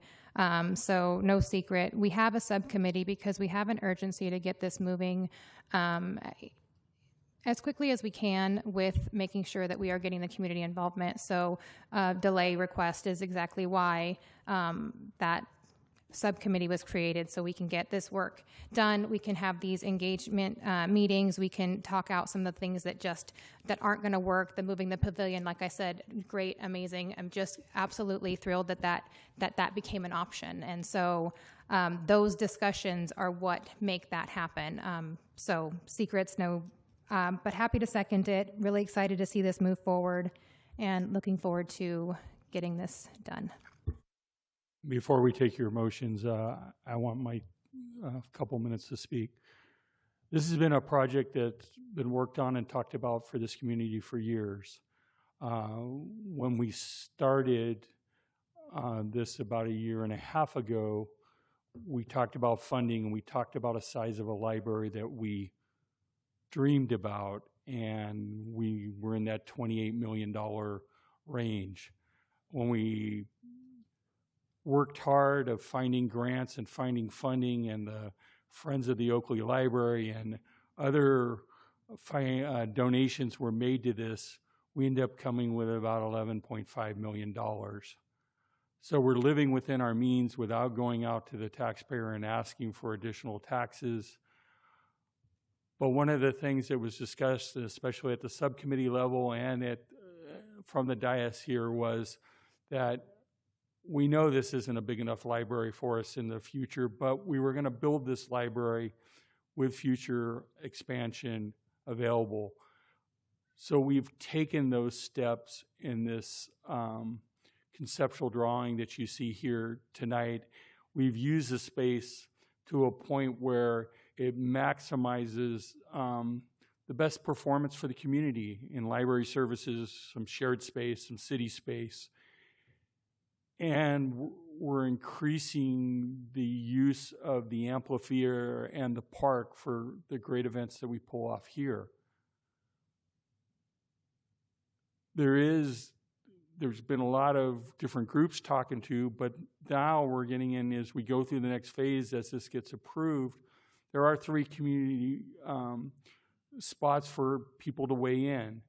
And one of the complaints that we heard when we've done other things, when we talked about other projects, is we weren't diverse in those. We were only doing them on a Tuesday night at 6 o'clock where people were still on Highway 4 commuting. We made sure there's an event on Saturday. We made sure that there's an event on a Sunday. So we've really tried to open the opportunities for everybody to be able to participate in this project. This project's been going a long time. I would hate to see it slow down for any reason at this point. And that's kind of my 2 comments. Councilmember Fuller. Yes, thank you. Just a couple rebuttals. Councilmember Williams says labor didn't come up. Nobody talked to Mr. McMurray. I say otherwise. I talk very much of labor and how we might be incorporated. And he said, no, I'm wasting his time. I'm bullying him. I'm going the wrong way. It's too costly. And yet here we are. And I'm talking about labor, and I know it was talked about labor, and I know we talked about labor in the campaign, because I carried the labor's banner, and then I carried the labor banner, and it wasn't about a couple of weeks, and all of a sudden there was a complaint filed against me, and la-di-da, and all this, and censured, and went through the investigation. Things as they won't release the investigation. They just decided this is the way it's going to be. I'm out of it. Labor is entitled to be here, to go along. Yes, we want it. We want to go ahead with the library, but we want to make sure that all the community, thank you, Councilmember Shaw, for pointing out that, we have to have a subcommittee because it's the only way it would get done. because the community can't do it. Just 2 council members on a subcommittee can do it. And we're going to tell you what you should like. I don't know. I still vote no when it comes up. So we have a motion and a second. I'll call for the clerk for a roll call vote. Councilmember Fuller, No. Councilmember Shaw, Absolutely, yes. Councilmember Williams, Yes. Mayor Henderson. Yes. The motion passes 3-1 and 1 recusal. Can we get Vice Mayor Meadows, please?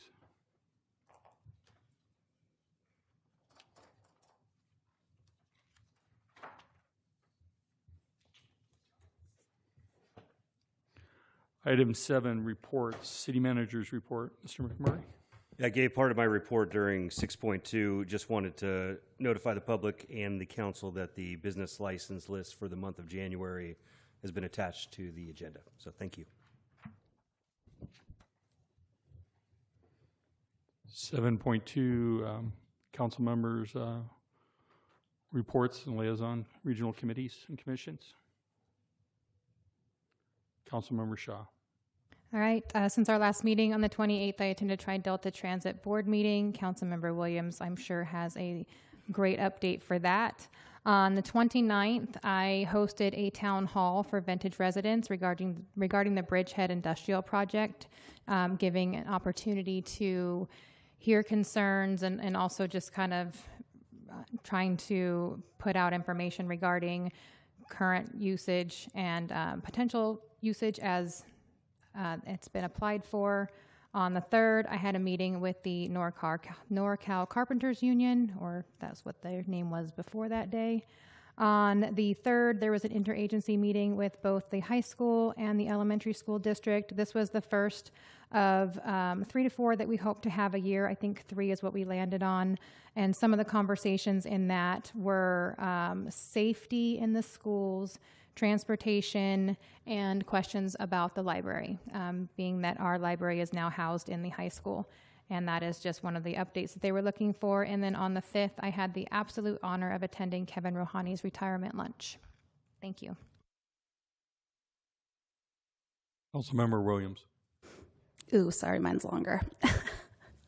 Shocker. I met with Congressman Harder to discuss Oakley's needs and how he can partner with us, including some economic development things that I was really excited to hear. We did have a Tri-Delta Transit meeting.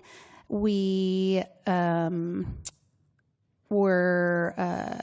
talked about Tri-Delta Transit being awarded $2.4 million for facilities modernization and another $4 million for gas and diesel infrastructure, as that is all aging.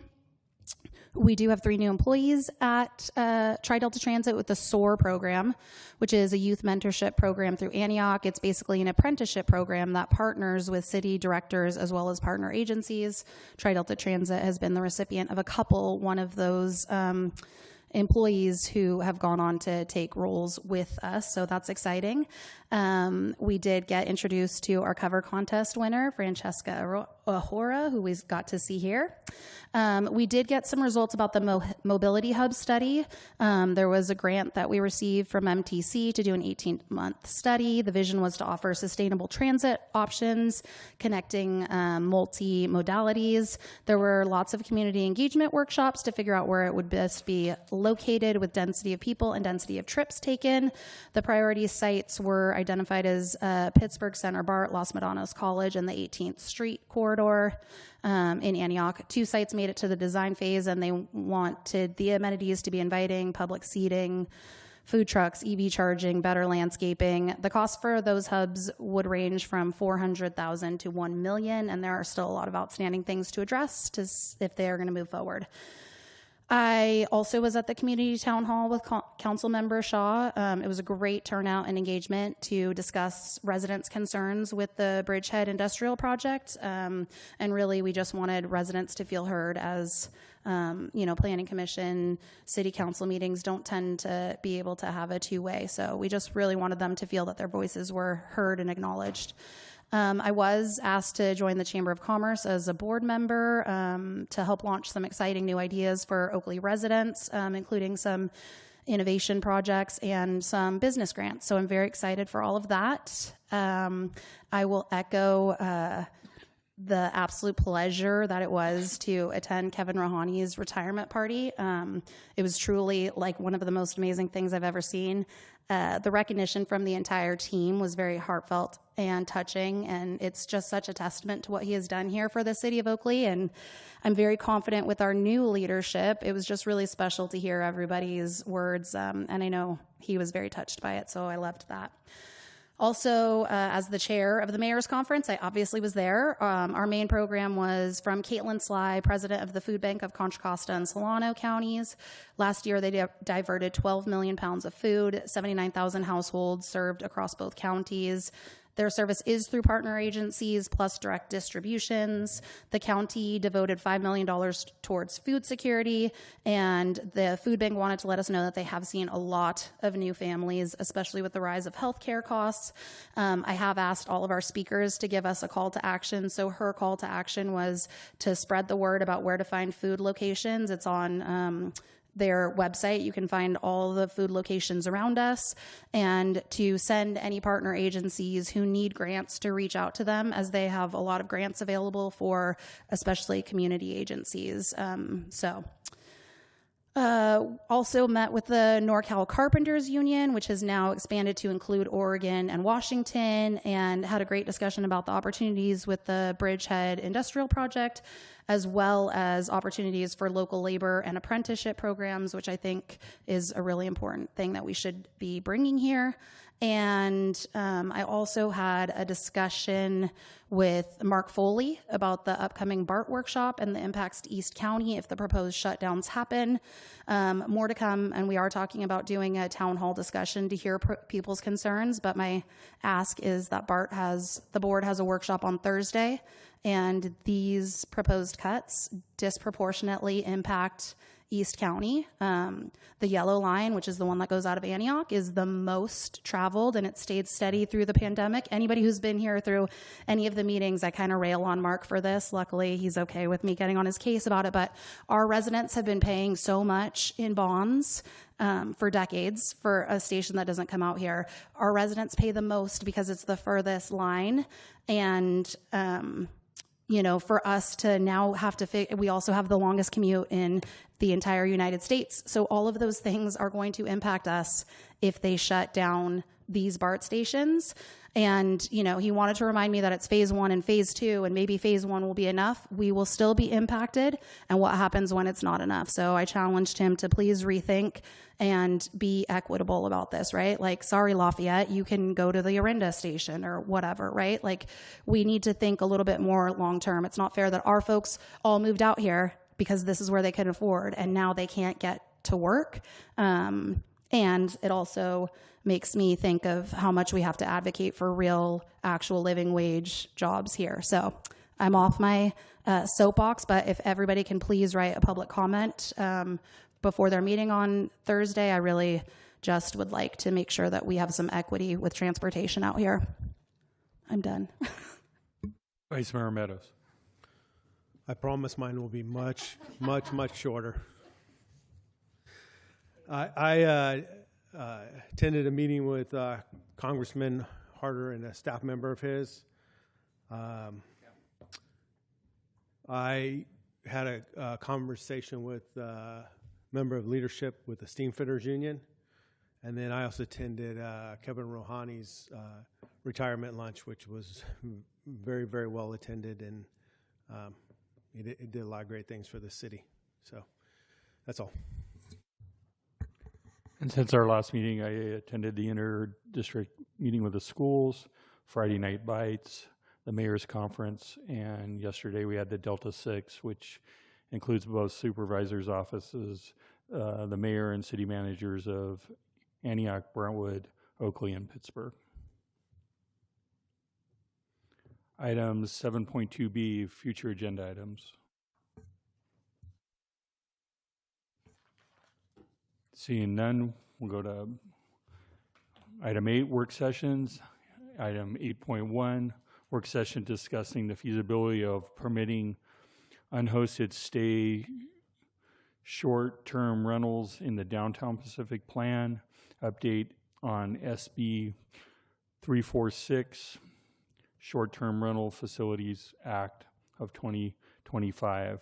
Our Community Development Director, Consuelo, will present to us tonight. Thank you very much. Good evening, Mayor, Vice Mayor, members of the City Council. Yeah, we're bringing an item back to the City Council for discussion. Back in April of 2025, there was a zoning code work session where we discussed 3 separate topics with the City Council. And one of those topics was short-term rentals. The council wanted some information on short-term rentals and how the city deals with them, permits them, et cetera. And a question came up about allowing short-term rentals in the downtown. They could be unhosted stay, is what we call them. And also a question on how many residential units may be in the downtown specific plan. Since that time, since that April work session, a new law was signed last October, and SB 346 essentially allows for cities to require facilitators such as Airbnb, VRBO, to provide the city with information as to which Airbnbs are registered on their website. And cities can hold them responsible, possibly administer fines for not providing that information on at least a quarterly basis. There's also a requirement where they would have to put the actual license number of the facility as well as the transient tax on there as well. So we can look at the listings on their website. We could see that these things are adequately licensed and that they actually have permits through the Airbnb. And essentially, it just allows the city to better enforce the short-term rental ordinance. So we're bringing that to the council's attention. You did not specifically ask for this because it didn't exist back in April, but we felt it was good to bring it back with this second work session. The downtown specific plan, we are sitting in it right now. We're in what's called the downtown core. It's about 80 acres of land here in downtown. You all know this. It's split into 3 sub areas: the downtown core, the downtown support, and the residential commercial conversion opportunity area. And this slide just kind of explains those areas, but this slide shows them. So we'll go to this one. The middle orange color is the downtown core, City Hall, and the Ace Hardware across the street, as well as other businesses along Main Street, about down to, I believe, 4th, are in the downtown core. The downtown support is the medium color, I guess I would call it, and that stretches down to about the canal crossing on Main Street.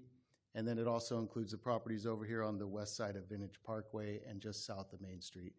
The residential commercial conversion opportunity area is everything south of the support area in the downtown. And Norcross Lane is the western divider there, and Del Antico Way is the eastern border, border.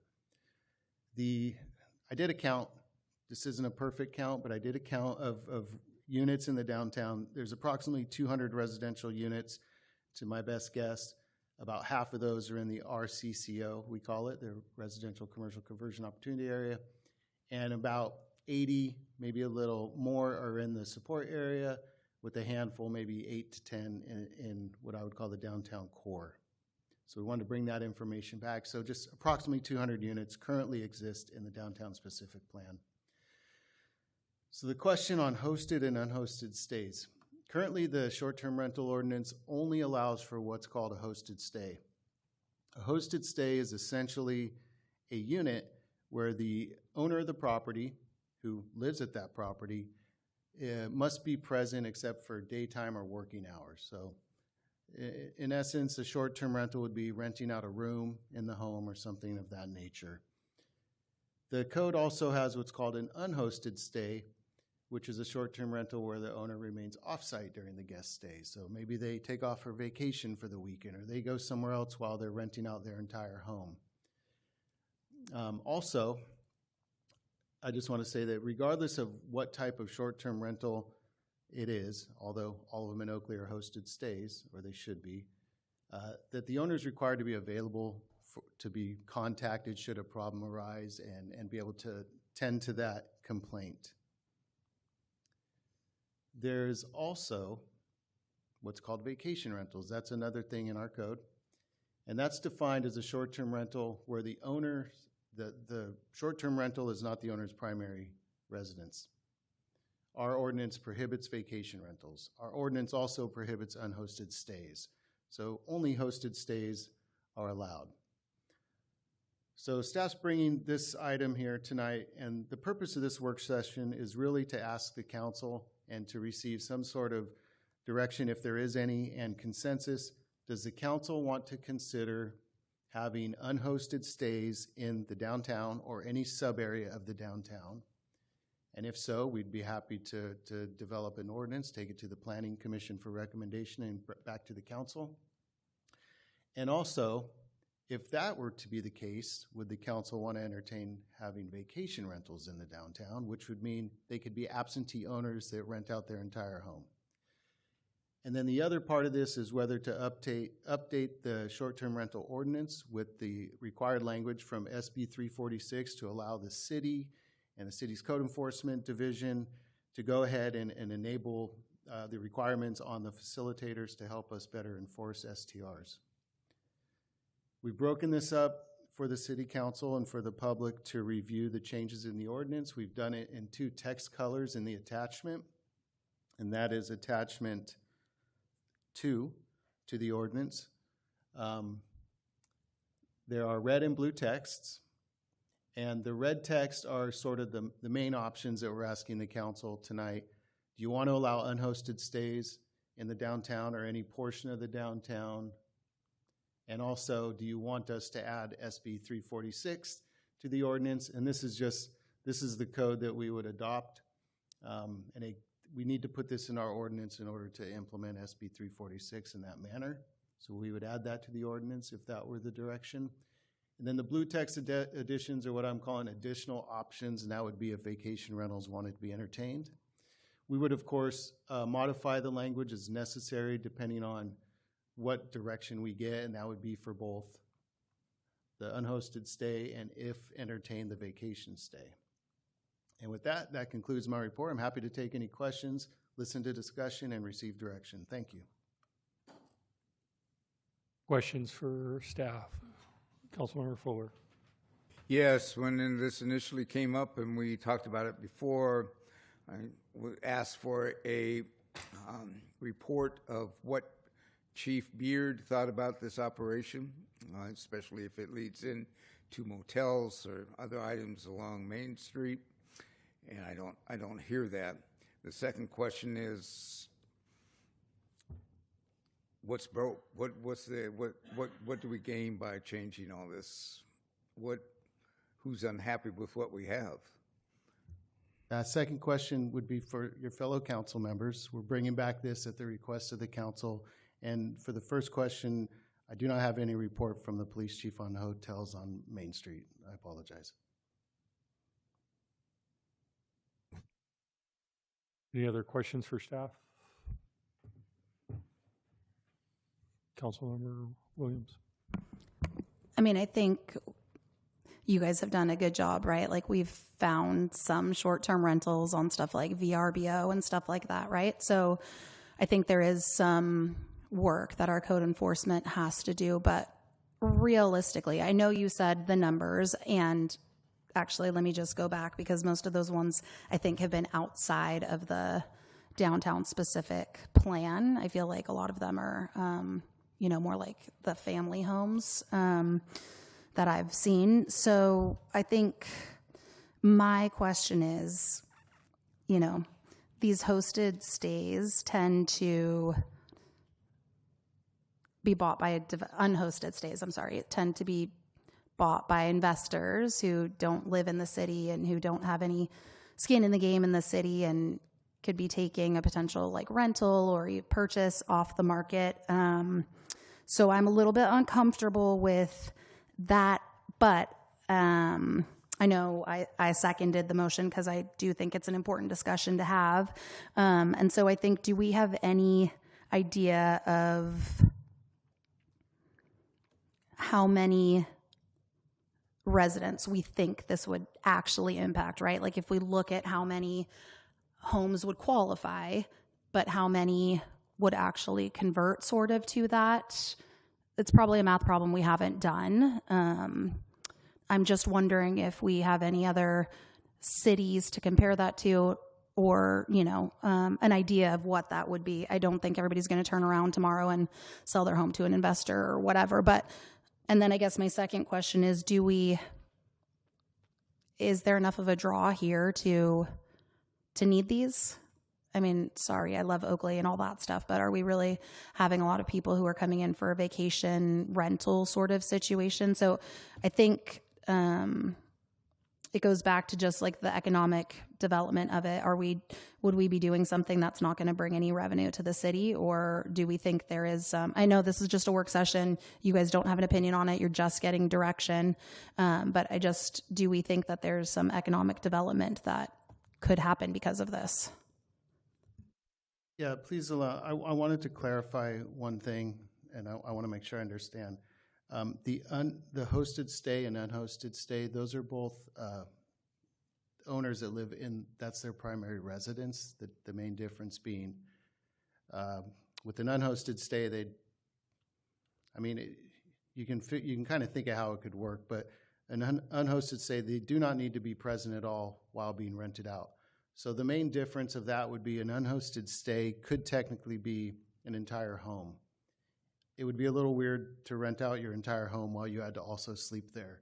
But a hosted stay would require that by the letter of the ordinance. So those are the main differences. The vacation rental, which was the blue text, would be what would allow for an absentee owner or someone buying a property, investing in it as a short-term rental.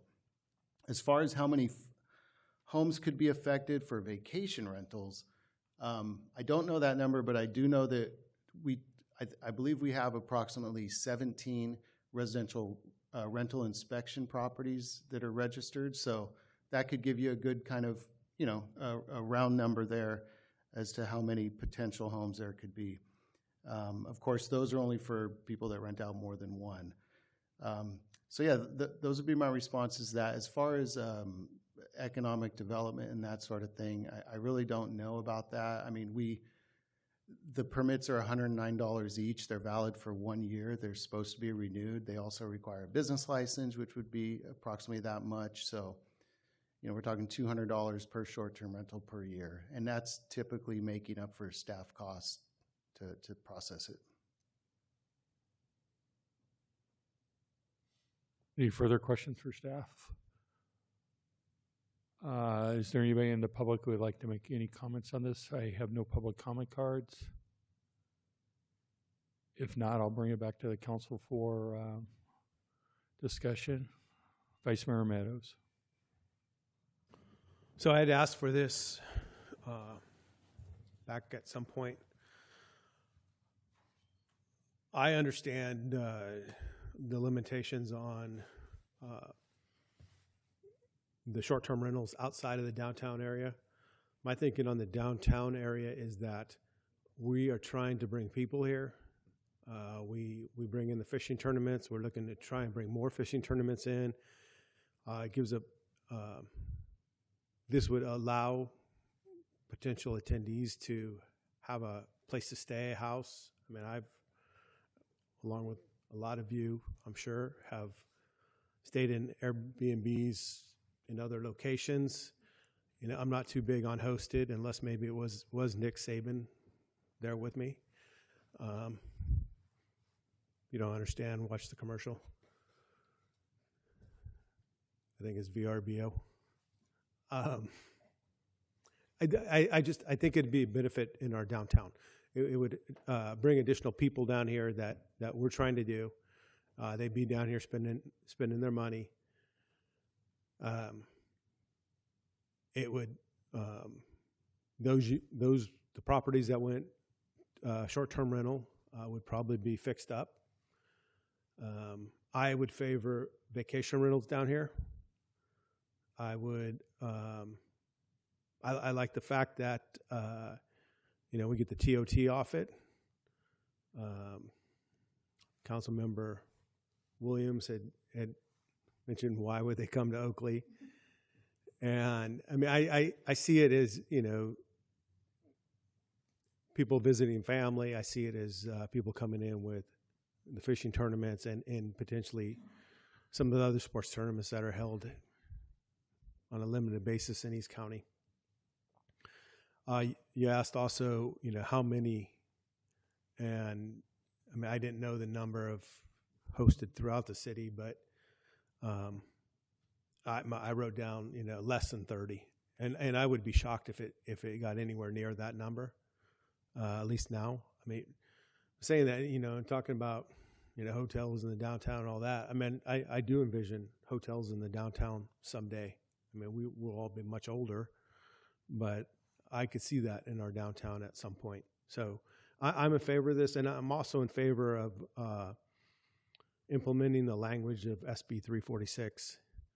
And just kind of interesting to me, this afternoon we got a call in the office about somebody, haven't talked to him yet, but somebody that has a short-term rental somewhere in Oakley that is looking to convert it to a typical regular rental. So those are my comments for now.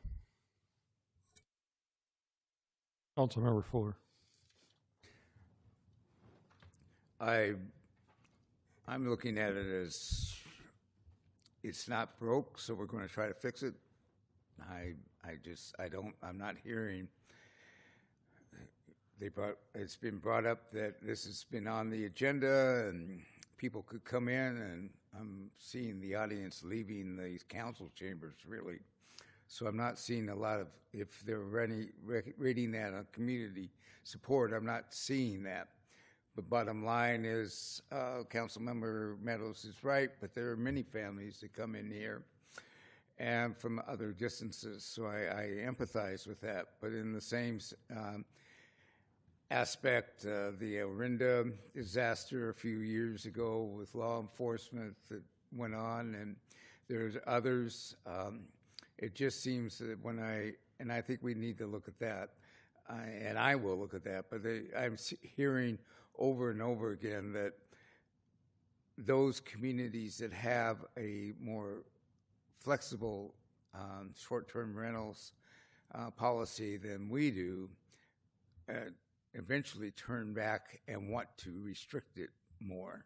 So that's why I'm asking about law enforcement. We need input, because they're the ones that, if some teenagers come in and manage to get themselves in, and all you have to do is teenagers get involved, go down to the Los Gatos mother, I mean, you don't know what's going to happen, who they'll turn it over with, and it's going to be the department, this police department, is going to have to respond and take care of it. So I am asking for their input, what they think about it. Do they think it's viable? Do you think it's going to increase our calls for service? Is there going to be patrol needs, things of that nature? So I'm not sold that, let's put it that way. Councilmember Shaw.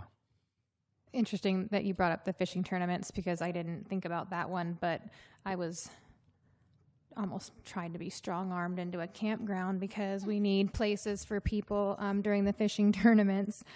So good point. I also think, we are still expanding, and a lot of times, people will come in, their house isn't quite ready yet. They need a short-term rental to get there.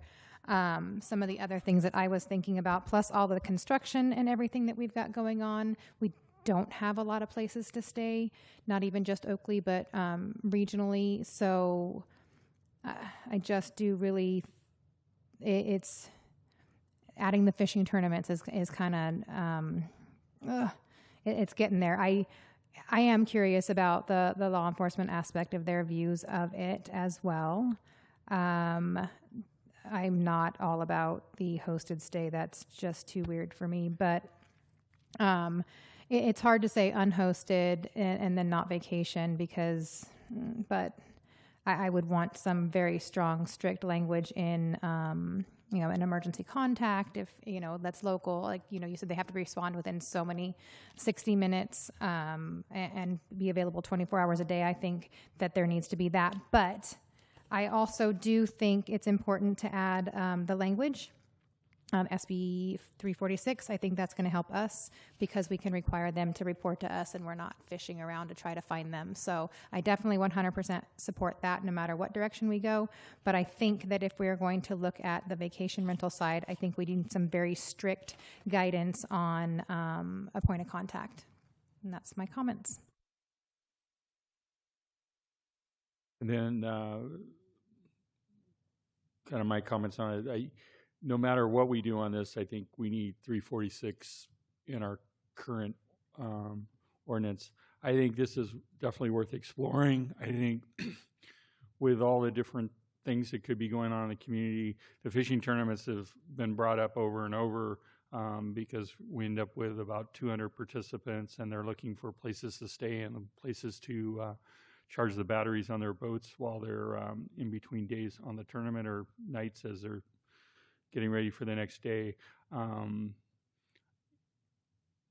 If we're doing unhosted, I think we also need to look at the vacation rental as a full package on this. It would be important to get our police department's view on it. It'd also be interesting to see if there's any data across the county or the Bay Area from other law enforcement agencies on the impacts of these short-term rentals or vacation housing. And that's kind of my 2 cents. Okay. Did you get enough direction? I believe so. I think staff will prepare a packet to bring back to council that will allow, or the planning commission, I'm sorry, first.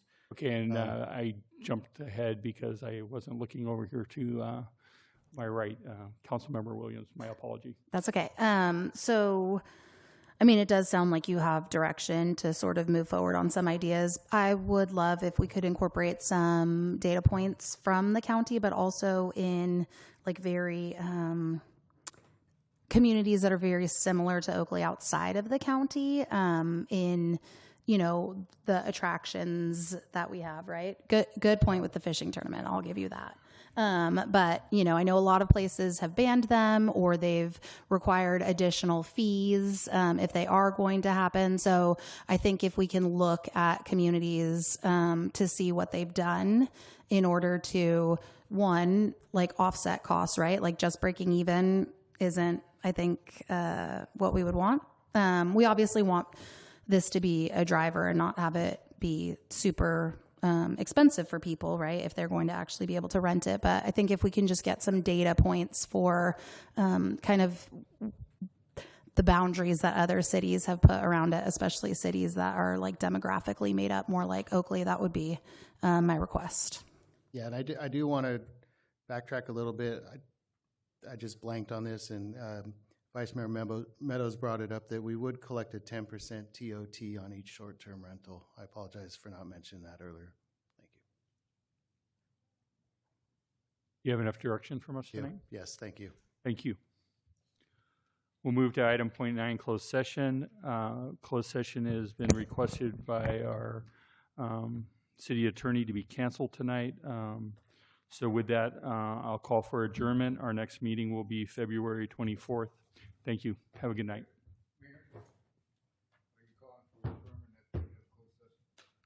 We will not have closed session tonight, and I'm calling for adjournment right now.